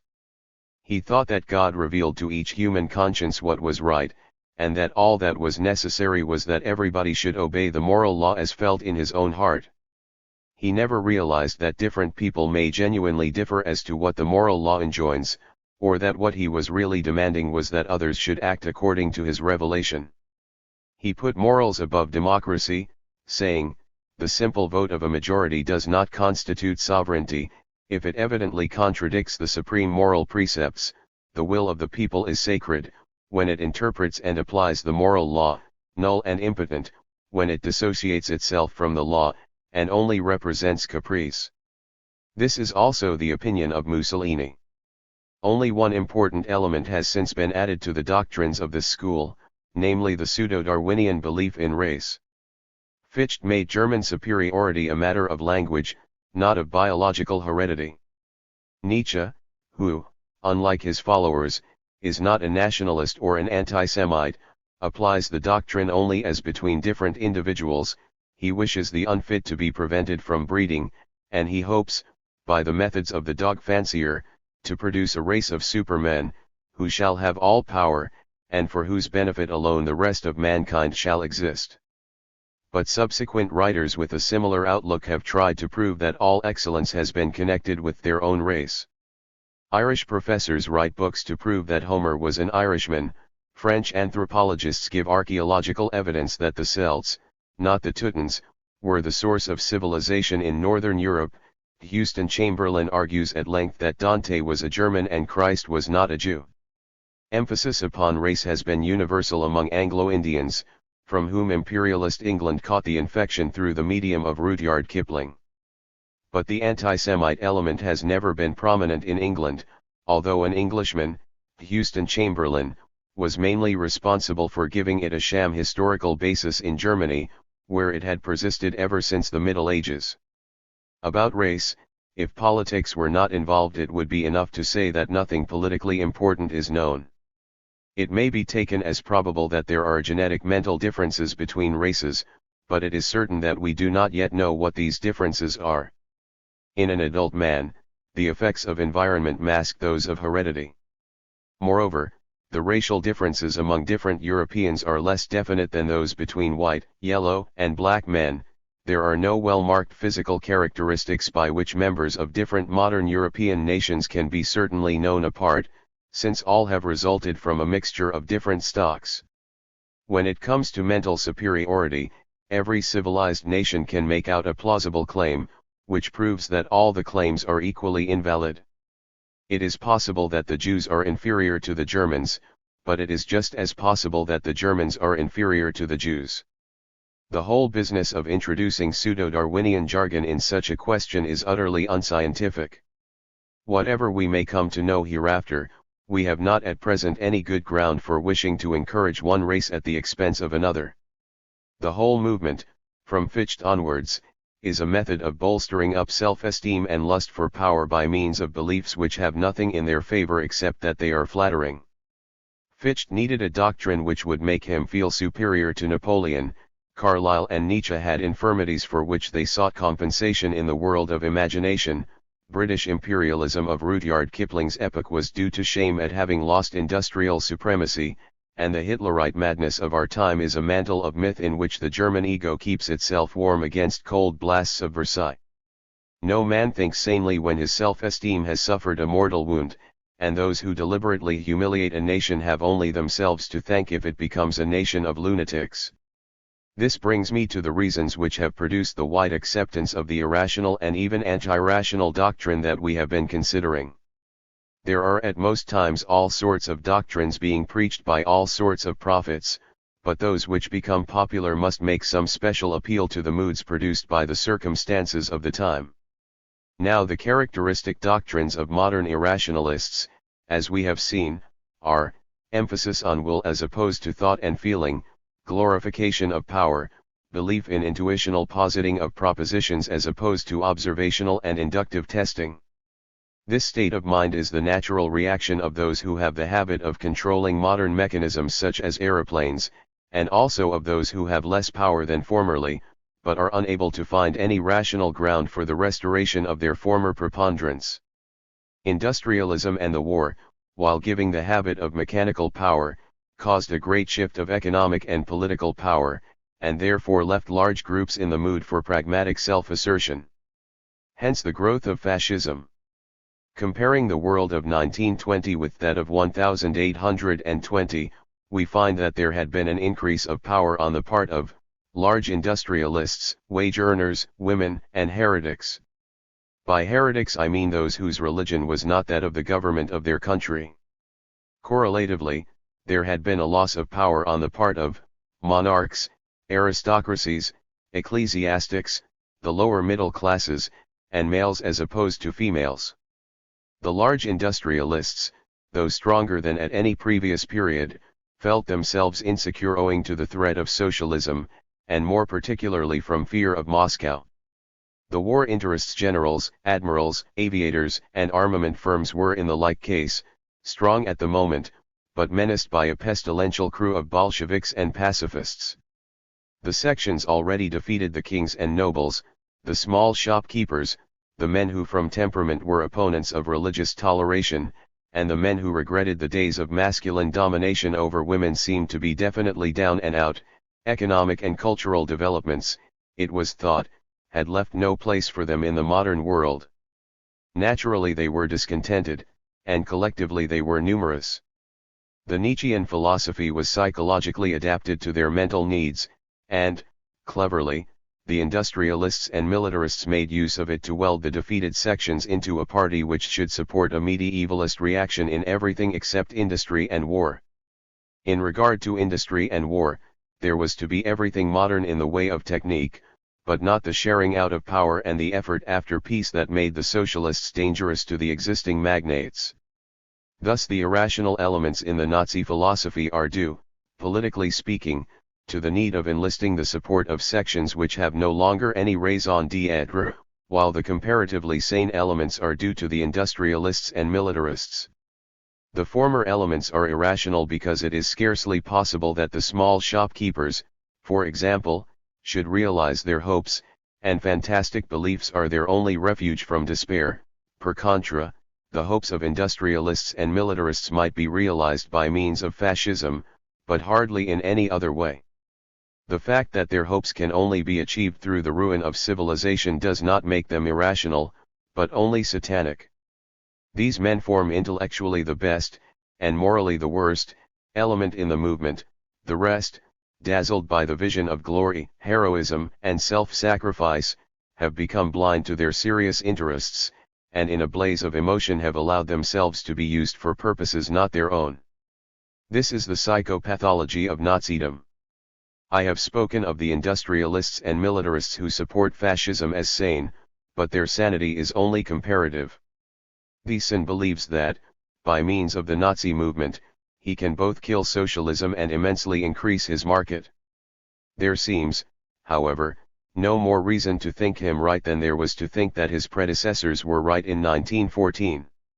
It is necessary for him to stir up German self-confidence and nationalist feeling to a dangerous degree, and unsuccessful war is the most probable outcome. Even great initial successes would not bring ultimate victory. Now, as 20 years ago, the German government forgets America.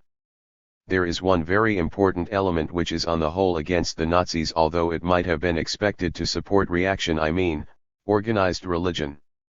The philosophy of the movement which culminates in the Nazis is, in a sense, a logical development of Protestantism. The morality of Fichte and Carlyle is Calvinistic, and Mazzini, who was in lifelong opposition to Rome, had a thoroughly Lutheran belief in the infallibility of the individual conscience. Nietzsche believed passionately in the worth of the individual, and considered that the hero should not submit to authority. In this he was developing the Protestant spirit of revolt. It might have been expected that the Protestant churches would welcome the Nazi movement, and to a certain extent they did so. But in all those elements which Protestantism shared with Catholicism, it found itself opposed by the new philosophy. Nietzsche is emphatically anti-Christian, and Houston Chamberlain gives an impression that Christianity was a degraded superstition which grew up among the mongrel cosmopolitans of the Levant. The rejection of humility, of love of one's neighbor, and of the rights of the meek, is contrary to gospel teaching, and anti-Semitism, when it is theoretical as well as practical, is not easily reconciled with the religion of Jewish origin. For these reasons, Nazism and Christianity have difficulty in making friends, and it is not impossible that their antagonism may bring about the downfall of the Nazis. There is another reason why the modern cult of unreason, whether in Germany or elsewhere, is incompatible with any traditional form of Christianity. Inspired by Judaism, Christianity adopted the notion of truth, with the correlative virtue of faith. The notion and the virtue survived in honest doubt, as all the Christian virtues remained among Victorian freethinkers. But gradually the influence of scepticism and advertising made it seem hopeless to discover truth, but very profitable to assert falsehood. Intellectual probity was thus destroyed. Hitler, explaining the Nazi program, says, "The national state will look upon science as a means for increasing national pride. Not only world history, but also the history of civilization, must be taught from this point of view. The inventor should appear great, not merely as an inventor, but even more so as a fellow countryman. Admiration of any great deed must be combined with pride because the fortunate doer of it is a member of our own nation. We must extract the greatest from the mass of great names in German history and place them before the youth in so impressive a fashion that they may become the pillars of an unshakable nationalist sentiment. The conception of science as a pursuit of truth has so entirely disappeared from Hitler's mind that he does not even argue against it. As we know, the theory of relativity has come to be thought bad because it was invented by a Jew. The Inquisition rejected Galileo's doctrine because it considered it untrue, but Hitler accepts or rejects doctrines on political grounds, without bringing in the notion of truth or falsehood. Poor William James, who invented this point of view, would be horrified at the use which is made of it, but when once the conception of objective truth is abandoned, it is clear that the question "what shall I believe?" is one to be settled, as I wrote in 1907, by the appeal to force and the arbitrament of the big battalions, not by the methods of either theology or science. States whose policy is based upon the revolt against reason must therefore find themselves in conflict, not only with learning, but also with the churches wherever any genuine Christianity survives. An important element in the causation of the revolt against reason is that many able and energetic men have no outlet for their love of power, and therefore become subversive. Small states, formerly, gave more men political power, and small businesses gave more men economic power. Consider the huge population that sleeps in suburbs and works in great cities. Coming into London by train, one passes through great regions of small villas, inhabited by families which feel no solidarity with the working class. The man of the family has no part in local affairs, since he is absent all day submitting to the orders of his employers. His only outlet for initiative is the cultivation of his back garden at the week-end. Politically, he is envious of all that is done for the working classes, but, though he feels poor, snobbery prevents him from adopting the methods of socialism and trade unionism. His suburb may be as populous as many a famous city of antiquity, but its collective life is languid, and he has no time to be interested in it. To such a man, if he has enough spirit for discontent, a fascist movement may well appear as a deliverance. The decay of reason in politics is a product of two factors. On the one hand, there are classes and types of individuals to whom the world as it is offers no scope, but who see no hope in socialism because they are not wage earners. On the other hand, there are able and powerful men whose interests are opposed to those of the community at large, and who, therefore, can best retain their influence by promoting various kinds of hysteria. Anti-communism, fear of foreign armaments, and hatred of foreign competition, are the most important bogies. I do not mean that no rational man could feel these sentiments. I mean that they are used in a way to preclude intelligent consideration of practical issues. The two things the world needs most are socialism and peace, but both are contrary to the interests of the most powerful men of our time. It is not difficult to make the steps leading up to them appear contrary to the interests of large sections of the population, and the easiest way of doing this is to generate mass hysteria. The greater the danger of socialism and peace, the more governments will debauch the mental life of their subjects, and the greater the economic hardships of the present, the more willing the sufferers will be to be seduced from intellectual sobriety in favor of some delusive will-o'-the-wisp. The fever of nationalism which has been increasing ever since 1848 is one form of the cult of unreason. The idea of one universal truth has been abandoned.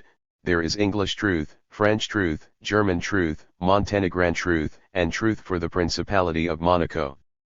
Similarly, there is truth for the wage earner and truth for the capitalist. Between these different truths, if rational persuasion is despaired of, the only possible decision is by means of war and rivalry in propagandist insanity. Until the deep conflicts of nations and classes which infect our world have been resolved, it is hardly to be expected that mankind will return to a rational habit of mind. The difficulty is that, so long as unreason prevails, a solution of our troubles can only be reached by chance, for while reason, being impersonal, makes universal cooperation possible, unreason, since it represents private passions, makes strife inevitable. It is for this reason that rationality, in the sense of an appeal to a universal and impersonal standard of truth, is of supreme importance to the well-being of the human species, not only in ages in which it easily prevails, but also, and even more, in those less fortunate times in which it is despised and rejected as the vain dream of men who lack the vitality to kill where they cannot agree. Stoicism and mental health. By means of modern psychology, many educational problems which were formerly tackled, very unsuccessfully, by sheer moral discipline are now solved by more indirect but also more scientific methods. There is, perhaps, a tendency, especially among the less well-informed devotees of psychoanalysis, to think that there is no longer any need of Stoic self-command. I do not hold this view, and in the present essay I wish to consider some of the situations which make it necessary, and some of the methods by which it can be created in young people, also some of the dangers to be avoided in creating it. Let us begin at once with the most difficult and most essential of the problems that call for Stoicism, I mean, death. There are various ways of attempting to cope with the fear of death. We may try to ignore it, we may never mention it, and always try to turn our thoughts in another direction when we find ourselves dwelling on it. This is the method of the butterfly people in Wells's time machine. Or we may adopt the exactly opposite course, and meditate continually concerning the brevity of human life, in the hope that familiarity will breed contempt. This was the course adopted by Charles V in his cloister after his abdication. There was a fellow of a Cambridge college who even went so far as to sleep with his coffin in the room, and who used to go out onto the college lawns with a spade to cut worms in two, saying as he did so, "Yeah, you haven't got me yet." There is a third course, which has been very widely adopted, and that is, to persuade oneself and others that death is not death, but the gateway to a new and better life. These three methods, mingled in varying proportions, cover most people's accommodations to the uncomfortable fact that we die. To each of these methods, however, there are objections. The attempt to avoid thinking about an emotionally interesting subject, as the Freudians have pointed out in connection with sex, is sure to be unsuccessful, and to lead to various kinds of undesirable contortions. Now it may, of course, be possible, in the life of a child, to ward off knowledge of death, in any point and form, throughout the earlier years. Whether this happens or not, is a matter of luck. If a parent or brother or sister dies, there is nothing to be done to prevent a child from acquiring an emotional awareness of death.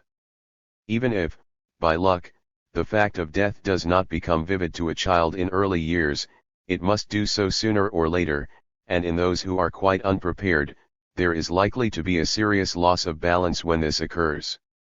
We must therefore seek to establish some attitude towards death other than that of merely ignoring it. The practice of brooding continually on death is at least equally harmful.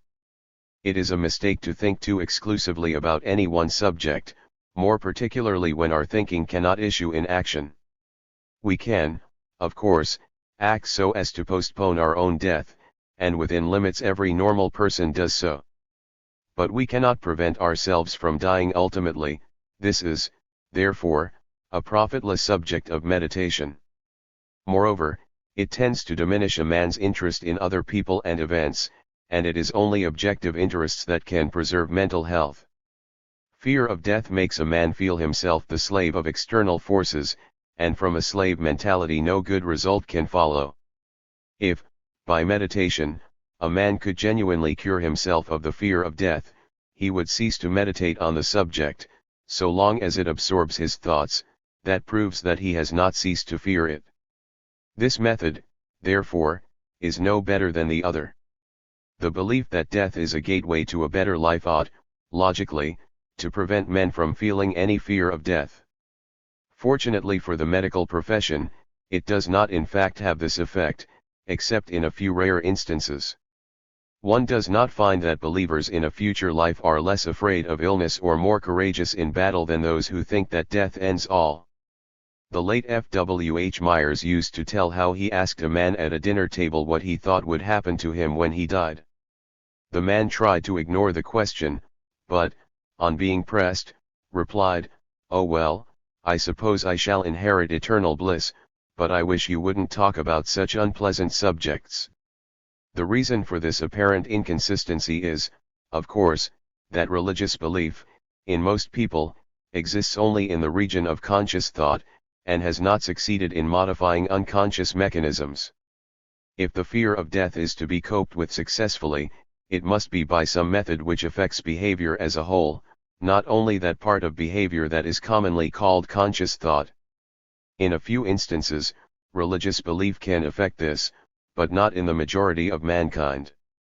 Apart from behavioristic reasons, there are two other sources of this failure. One is a certain doubt which persists in spite of fervent professions, and shows itself in the form of anger with skeptics.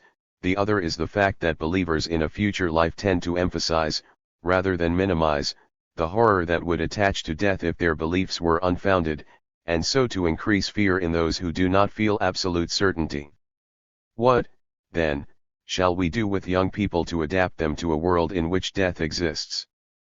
We have to achieve three objects, which are very difficult to combine. 1. We must give them no feeling that death is a subject about which we do not wish to speak or to encourage them to think. If we give them such a feeling, they will conclude that there is an interesting mystery, and will think all the more. On this point, the familiar modern position on sex education is applicable. 2. We must nevertheless so act as to prevent them, if we can, from thinking much or often on the matter of death. There is the same kind of objection to such absorption as to absorption in pornography, namely that it diminishes efficiency, prevents all-round development, and leads to conduct which is unsatisfactory both to the person concerned and to others. 3. We must not hope to create in anyone a satisfactory attitude on the subject of death by means of conscious thought alone. More particularly, no good is done by beliefs intended to show that death is less terrible than it otherwise would be, when, as is usual, such beliefs do not penetrate below the level of consciousness. To give effect to these various objects, we shall have to adopt somewhat different methods according to the experience of the child or young person. If no one closely connected with the child dies, it is fairly easy to secure an acceptance of death as a common fact, of no great emotional interest. So long as death is abstract and impersonal, it should be mentioned in a matter-of-fact voice, not as something terrible. If the child asks, "Shall I die?" one should say, "Yes, but probably not for a long time." It is important to prevent any sense of mystery about death. It should be brought into the same category with the wearing out of toys. But it is certainly desirable, if possible, to make it seem very distant while children are young. When someone of importance to the child dies, the matter is different. Suppose, for example, the child loses a brother. The parents are unhappy, and although they may not wish the child to know how unhappy they are, it is right and necessary that he should perceive something of what they suffer. Natural affection is of very great importance, and the child should feel that his elders feel it. Moreover, if, by superhuman efforts, they conceal their sorrow from the child, he may think, "They wouldn't mind if I died." Such a thought might start all kinds of morbid developments. Therefore, although the shock of such an occurrence is harmful when it occurs during late childhood, in early childhood it will not be felt much, yet, if it occurs, we must not minimize it too much. The subject must be neither avoided nor dwelt upon. What is possible without any too obvious intention, must be done to create fresh interests, and above all fresh affections. I think that very intense affection for some one individual, in a child, is not infrequently a mark of something amiss. Such affection may arise towards one parent if the other parent is unkind, or towards a teacher if both parents are unkind. It is generally a product of fear. The object of affection is the only person who gives a sense of safety. Affection of this kind, in childhood, is not wholesome. Where it exists, the death of the person loved may shatter the child's life. Even if all seems well outwardly, every subsequent love will be filled with terror. Husband, or wife, and children will be plagued by undue solicitude, and will be thought heartless when they are merely living their own lives. A parent ought not, therefore, to feel pleased at being the object of this kind of affection. If the child has a generally friendly environment and is happy, he will, without much trouble, get over the pain of any one loss that may happen to him. The impulse to life and hope ought to be sufficient, provided the normal opportunities for growth and happiness exist. During adolescence, however, there is need of something more positive in the way of an attitude towards death, if adult life is to be satisfactory. The adult should think little about death, either his own or that of people whom he loves, not because he deliberately turns his thoughts to other things, for that is a useless exercise which never really succeeds, but because of the multiplicity of his interests and activities. When he does think of death, it is best to think with a certain stoicism, deliberately and calmly, not attempting to minimize its importance, but feeling a certain pride in rising above it. The principle is the same as in the case of any other terror. Resolute contemplation of the terrifying object is the only possible treatment. One must say to oneself, well, yes, that might happen, but what of it? People achieve this in such a case as death in battle, because they are then firmly persuaded of the importance of the cause to which they have given their life, or the life of someone dear to them. Something of this way of feeling is desirable at all times.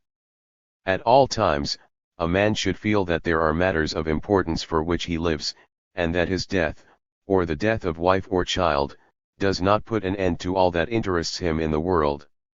If this attitude is to be genuine and profound in adult life, it is necessary that, in adolescence, a youth should be fired with generous enthusiasms, and that he should build his life and career about them. Adolescence is the period of generosity, and it should be utilized for the formation of generous habits. This can be achieved by the influence of the father or of the teacher.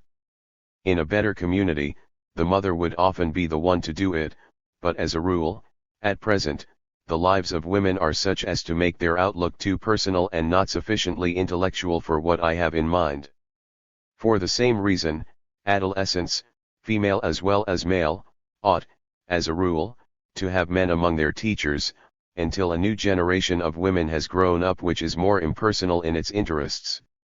The place of Stoicism in life has, perhaps, been somewhat underestimated in recent times, particularly by progressive educationists. When misfortune threatens, there are two ways of dealing with the situation: we may try to avoid the misfortune, or we may decide that we will meet it with fortitude. The former method is admirable where it is available without cowardice, but the latter is necessary, sooner or later, for anyone who is not prepared to be the slave of fear. This attitude constitutes Stoicism. The great difficulty, for an educator, is that the instilling of Stoicism in the young affords an outlet for sadism. In the past, ideas of discipline were so fierce that education became a channel for impulses of cruelty. Is it possible to give the necessary minimum of discipline without developing a pleasure in making the child suffer? Old-fashioned people will, of course, deny that they feel any such pleasure. Everyone knows the story of the boy whose father, while administering the cane, said, "My boy, this hurts me more than it does you," to which the boy replied, "Then, father, will you let me do it to you instead?" Samuel Butler, in The Way of All Flesh, has depicted the sadistic pleasures of stern parents in a way which is convincing to any student of modern psychology. What, then, are we to do about it? The fear of death is only one of many that are best dealt with by Stoicism. There is the fear of poverty, the fear of physical pain, the fear of childbirth which is common among well-to-do women. All such fears are weakening and more or less contemptible. But if we take the line that people ought not to mind such things, we shall tend also to take the line that nothing need be done to mitigate evils. For a long time, it was thought that women ought not to have anesthetics in childbirth. In Japan, this opinion persists to the present day. Male doctors held that anesthetics would be harmful. There was no reason for this view, which was doubtless due to unconscious sadism. But the more the pains of childbirth have been mitigated, the less willing rich women have become to endure them. Their courage had diminished faster than the need of it. Evidently there must be a balance. It is impossible to make the whole of life soft and pleasant, and therefore human beings must be capable of an attitude suitable to the unpleasant portions, but we must try to bring this about with as little encouragement to cruelty as possible. Whoever has to deal with young children soon learns that too much sympathy is a mistake. Too little sympathy is, of course, a worse mistake, but in this, as in everything else, each extreme is bad. A child that invariably receives sympathy will continue to cry over every tiny mishap. The ordinary self-control of the average adult is only achieved through knowledge that no sympathy will be won by making a fuss. Children readily understand that an adult who is sometimes a little stern is best for them. Their instinct tells them whether they are loved or not, and from those whom they feel to be affectionate they will put up with whatever strictness results from genuine desire for their proper development. Thus in theory the solution is simple: let educators be inspired by wise love, and they will do the right thing. In fact, however, the matter is more complicated. Fatigue, vexation, worry, impatience, beset the parent or teacher, and it is dangerous to have an educational theory which allows the adult to vent these feelings upon the child for the sake of his ultimate welfare. Nevertheless, if the theory is true, it must be accepted, and the dangers must be brought before the consciousness of the parent or teacher, so that everything possible may be done to guard against them. We can now sum up the conclusions suggested by the foregoing discussion. In regard to the painful hazards of life, knowledge of them, on the part of children, should be neither avoided nor obtruded. It should come when circumstances make it unavoidable. Painful things, when they have to be mentioned, should be treated truthfully and unemotionally, except when a death occurs in the family, in which case it would be unnatural to conceal sorrow. The adults should display in their own conduct a certain gay courage, which the young will unconsciously acquire from their example. In adolescence, large impersonal interests should be set before the young, and education should be so conducted as to give them the idea, by suggestion, not by explicit exhortation, of living for purposes outside themselves. They should be taught to endure misfortune, when it comes, by remembering that there are still things to live for, but they should not brood on possible misfortunes, even for the purpose of being prepared to meet them. Those whose business it is to deal with the young must keep a close watch upon themselves to see that they do not derive a sadistic pleasure from the necessary element of discipline in education. The motive for discipline must always be the development of character or intelligence. For the intellect, also, requires discipline, without which accuracy will never be achieved. But the discipline of the intellect is a different topic, and lies outside the scope of this essay. I have only one more word to say, and that is, that discipline is best when it springs from an inner impulse.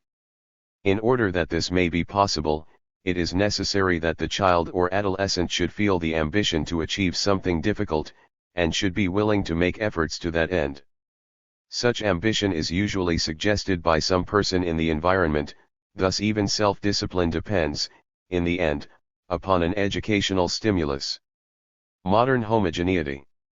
The European traveler in America, at least if I may judge by myself, is struck by two peculiarities: first, the extreme similarity of outlook in all parts of the United States, except the Old South, and secondly the passionate desire of each locality to prove that it is peculiar and different from every other.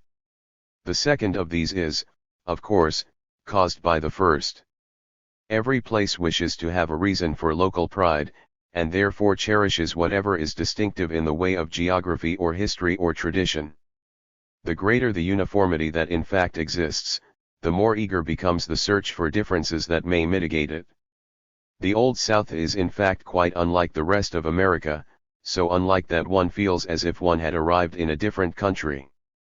It is agricultural, aristocratic, and retrospective, whereas the rest of America is industrial, democratic, and prospective. When I say that America outside the Old South is industrial, I am thinking even of those parts that are devoted almost wholly to agriculture, for the mentality of the American agriculturist is industrial.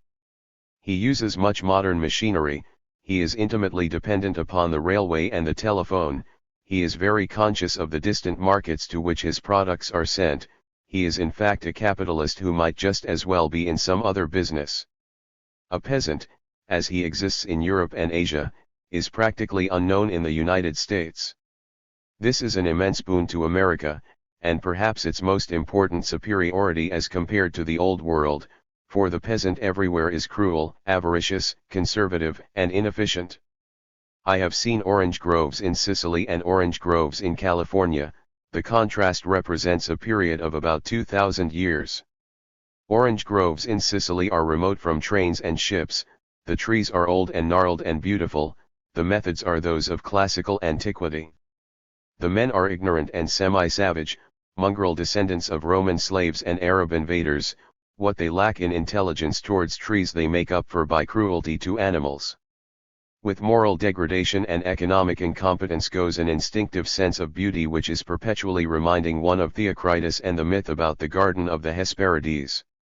In a Californian orange grove the Garden of the Hesperides seems very remote.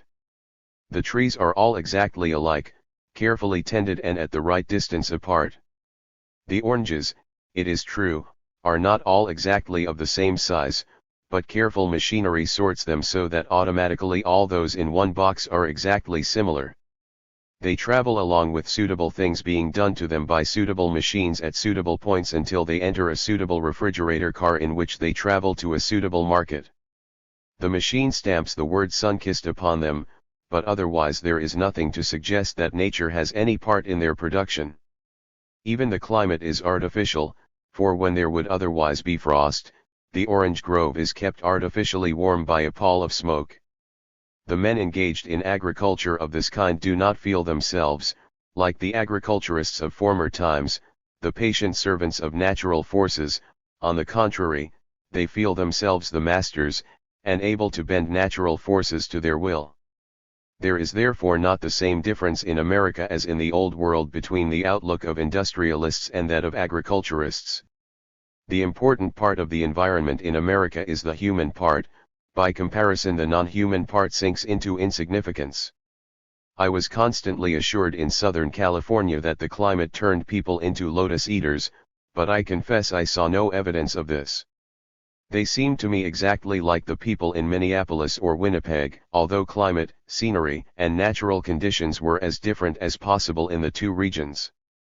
When one considers the difference between a Norwegian and a Sicilian, and compares it with the lack of difference between a man from, say, North Dakota and a man from Southern California, one realizes the immense revolution in human affairs which has been brought about by man's becoming the master instead of the slave of his physical environment.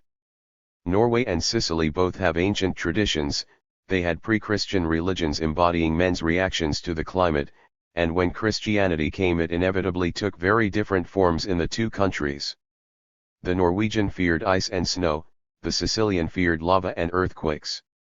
Hell was invented in a southern climate. If it had been invented in Norway, it would have been cold.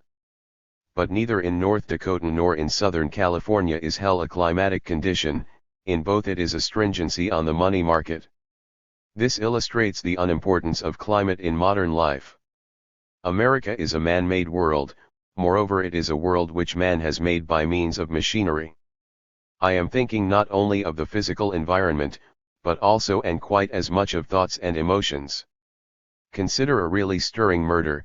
The murderer, it is true, may be primitive in his methods, but those who spread the knowledge of his deed do so by means of all the latest resources of science.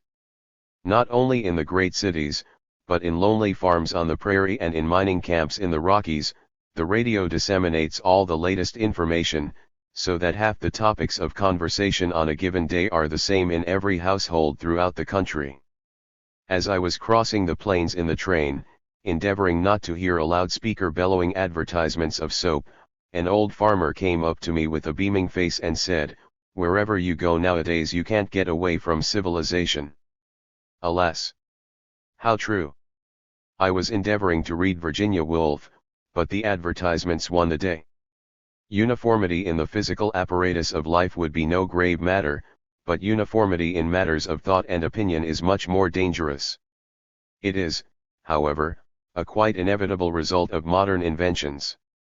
Production is cheaper when it is unified and on a large scale than when it is divided into a number of small units. This applies quite as much to the production of opinions as to the production of pins. The principal sources of opinion in the present day are the schools, the churches, the press, the cinema, and the radio. The teaching in the elementary schools must inevitably become more and more standardized as more use is made of apparatus. It may, I think, be assumed that both the cinema and the radio will play a rapidly increasing part in school education in the near future. This will mean that the lessons will be produced at a center and will be precisely the same wherever the material prepared at this center is used. Some churches, I am told, send out every week a model sermon to all the less educated of their clergy, who, if they are governed by the ordinary laws of human nature, are no doubt grateful for being saved the trouble of composing a sermon of their own. This model sermon, of course, deals with some burning topic of the moment, and aims at arousing a given mass emotion throughout the length and breadth of the land. The same thing applies in a higher degree to the press, which receives everywhere the same telegraphic news and is syndicated on a large scale. Reviews of my books, I find, are, except in the best newspapers, verbally the same from New York to San Francisco, and from Maine to Texas, except that they become shorter as one travels from the northeast to the southwest. Perhaps the greatest of all forces for uniformity in the modern world is the cinema, since its influence is not confined to America but penetrates to all parts of the world, except the Soviet Union, which, however, has its own different uniformity. The cinema embodies, broadly speaking, Hollywood's opinion of what is liked in the Middle West. Our emotions in regard to love and marriage, birth and death, are becoming standardized according to this recipe. To the young of all lands Hollywood represents the last word in modernity, displaying both the pleasures of the rich and the methods to be adopted for acquiring riches.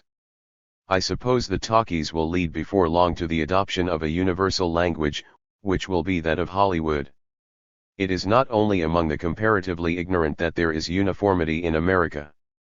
The same thing applies, though in a slightly less degree, to culture. I visited bookshops in every part of the country, and found everywhere the same bestsellers prominently displayed. So far as I could judge, the cultured ladies of America buy every year about a dozen books, the same dozen everywhere. To an author this is a very satisfactory state of affairs, provided he is one of the dozen. But it certainly does mark a difference from Europe, where there are many books with small sales rather than a few with large sales. It must not be supposed that the tendency towards uniformity is either wholly good or wholly bad. It has great advantages and also great disadvantages. Its chief advantage is, of course, that it produces a population capable of peaceable cooperation. Its great disadvantage is that it produces a population prone to persecution of minorities. This latter defect is probably temporary, since it may be assumed that before long there will be no minorities. A great deal depends, of course, on how the uniformity is achieved. Take, for example, what the schools do to Southern Italians. Southern Italians have been distinguished throughout history for murder, graft, and aesthetic sensibility. The public schools effectively cure them of the last of these three, and to that extent assimilate them to the Native American population, but in regard to the other two distinctive qualities, I gather that the success of the schools is less marked. This illustrates one of the dangers of uniformity as an aim. Good qualities are easier to destroy than bad ones, and therefore uniformity is most easily achieved by lowering all standards. It is, of course, clear that a country with a large foreign population must endeavor, through its schools, to assimilate the children of immigrants, and therefore a certain degree of Americanization is inevitable. It is, however, Unfortunate that such a large part of this process should be effected by means of a somewhat blatant nationalism. America is already the strongest country in the world, and its preponderance is continually increasing. This fact naturally inspires fear in Europe, and the fear is increased by everything suggesting militant nationalism. It may be the destiny of America to teach political good sense to Europe, but I am afraid that the pupil is sure to prove refractory. With the tendency towards uniformity in America there goes, as it seems to me, a mistaken conception of democracy. It seems to be generally held in the United States that democracy requires all men to be alike, and that, if a man is in any way different from another, he is setting himself up as superior to that other. France is quite as democratic as America, and yet this idea does not exist in France. The doctor, the lawyer, the priest, the public official are all different types in France. Each profession has its own traditions and its own standards, although it does not set up to be superior to other professions. In America all professional men are assimilated in type to the businessman. It is as though one should decree that an orchestra should consist only of violins. There does not seem to be an adequate understanding of the fact that society should be a pattern or an organism, in which different organs play different parts. Imagine the eye and the ear quarreling as to whether it is better to see or to hear, and deciding that each would do neither since neither could do both. This, it seems to me, would be democracy as understood in America. There is a strange envy of any kind of excellence which cannot be universal except, of course, in the sphere of athletics and sport, where aristocracy is enthusiastically acclaimed. It seems that the average American is more capable of humility in regard to his muscles than in regard to his brains. Perhaps this is because his admiration for muscle is more profound and genuine than his admiration of brains. The flood of popular scientific books in America is inspired partly, though of course not wholly, by the unwillingness to admit that there is anything in science which only experts can understand. The idea that a special training may be necessary to understand, say, the theory of relativity, causes a sort of irritation, although nobody is irritated by the fact that a special training is necessary in order to be a first-rate football player. Achieved eminence is perhaps more admired in America than in any other country, and yet the road to certain kinds of eminence is made very difficult for the young, because people are intolerant of any eccentricity or anything that could be called setting oneself up, provided the person concerned is not already labeled eminent. Consequently, many of the finished types that are most admired are difficult to produce at home and have to be imported from Europe. This fact is bound up with standardization and uniformity. Exceptional merit, especially in artistic directions, is bound to meet with great obstacles in youth so long as everybody is expected to conform outwardly to a pattern set by the successful executive. Standardization, though it may have disadvantages for the exceptional individual, probably increases the happiness of the average man, since he can utter his thoughts with a certainty that they will be like the thoughts of his hearer. Moreover, it promotes national cohesion, and makes politics less bitter and violent than where more marked differences exist. I do not think it is possible to strike a balance of gains and losses, but I think the standardization which now exists in America is likely to exist throughout Europe as the world becomes more mechanized. Europeans, therefore, who find fault with America on this account should realize that they are finding fault with the future of their own countries, and are setting themselves against an inevitable and universal trend in civilization. Undoubtedly, internationalism will become easier as the differences between nations diminish, and if once internationalism were established, social cohesion would become of enormous importance for preserving internal peace. There is a certain risk, which cannot be denied, of an immobility analogous to that of the late Roman Empire. But as against this, we may set the revolutionary forces of modern science and modern technique. Short of a universal intellectual decay, these forces, which are a new feature in the modern world, will make immobility impossible, and prevent that kind of stagnation which has overtaken great empires in the past. Arguments from history are dangerous to apply to the present and the future, because of the complete change that science has introduced. I see therefore no reason for undue pessimism, however standardization may offend the tastes of those who are unaccustomed to it. Men versus insects. Amid wars and rumors of wars, while disarmament proposals and non-aggression pacts threaten the human race with unprecedented disaster, another conflict, perhaps even more important, is receiving much less notice than it deserves. I mean the conflict between men and insects. We are accustomed to being the lords of creation, we no longer have occasion, like the cavemen, to fear lions and tigers, mammoths and wild boars. Except against each other, we feel ourselves safe. But while big animals no longer threaten our existence, it is otherwise with small animals. Once before in the history of life on this planet, large animals gave place to small ones. For many ages dinosaurs ranged unconcerned through swamp and forest, fearing nothing but each other, not doubting the absoluteness of their empire. But they disappeared, to give place to tiny mammals, mice, small hedgehogs, miniature horses no bigger than rats, and such like. Why the dinosaurs died out is not known, but it is supposed to be because they had minute brains and devoted themselves to the growth of weapons of offense in the shape of numerous horns.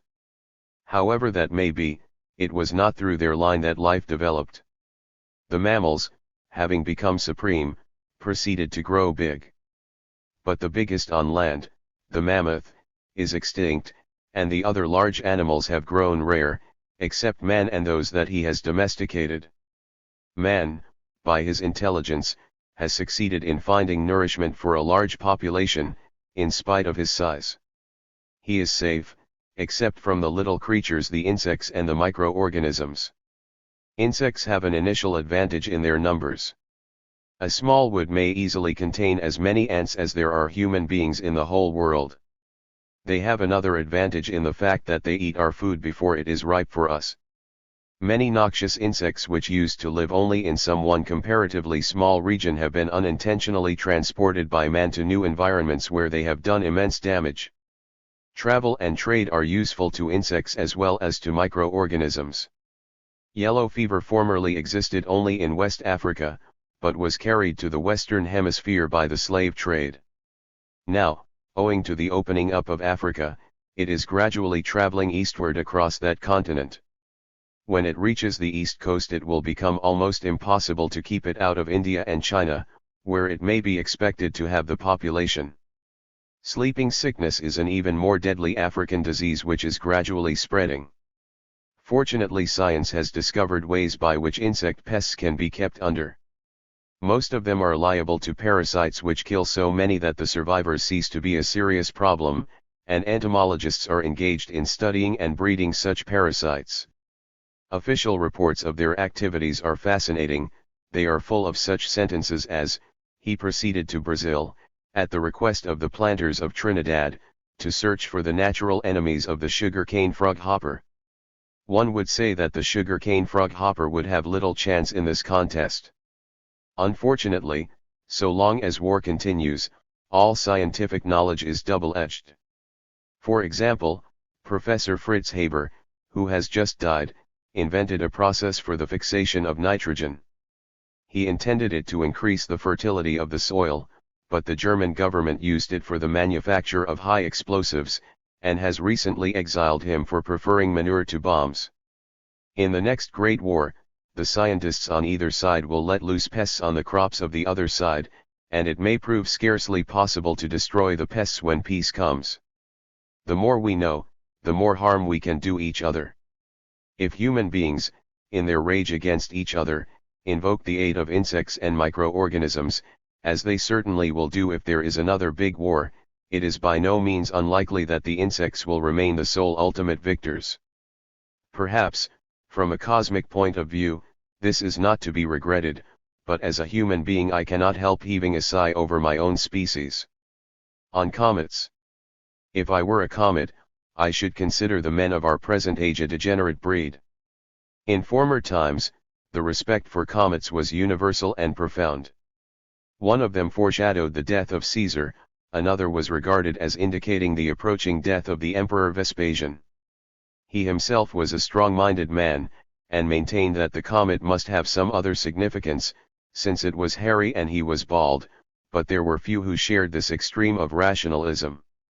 The Venerable Bede said that comets portend revolutions of kingdoms, pestilence, war, winds, or heat. John Knox regarded comets as evidences of divine anger, and other Scottish Protestants thought them a warning to the king to extirpate the papists. America, and especially New England, came in for a due share of cometary attention. In 1652 a comet appeared just at the moment when the eminent Mr. Cotton fell ill, and disappeared at his death. Only 10 years later, the wicked inhabitants of Boston were warned by a new comet to abstain from voluptuousness and abuse of the good creatures of God by licentiousness in drinking and fashions in apparel. Increase Mather, the eminent divine, considered that comets and eclipses had portended the deaths of presidents of Harvard and colonial governors, and instructed his flock to pray to the Lord that he would not take away stars and send comets to succeed them. All this superstition was gradually dispelled by Halley's discovery that one comet, at least, went round the sun in an orderly ellipse, just like a sensible planet, and by Newton's proof that comets obey the law of gravitation. For some time, professors in the more old-fashioned universities were forbidden to mention these discoveries, but in the long run the truth could not be concealed. In our day, it is difficult to imagine a world in which everybody, high and low, educated and uneducated, was preoccupied with comets, and filled with terror whenever one appeared. Most of us have never seen a comet. I have seen two, but they were far less impressive than I had expected them to be. The cause of the change in our attitude is not merely rationalism, but artificial lighting. In the streets of a modern city the night sky is invisible. In rural districts, we move in cars with bright headlights. We have blotted out the heavens and only a few scientists remain aware of stars and planets, meteorites and comets. The world of our daily life is more man-made than at any previous epoch.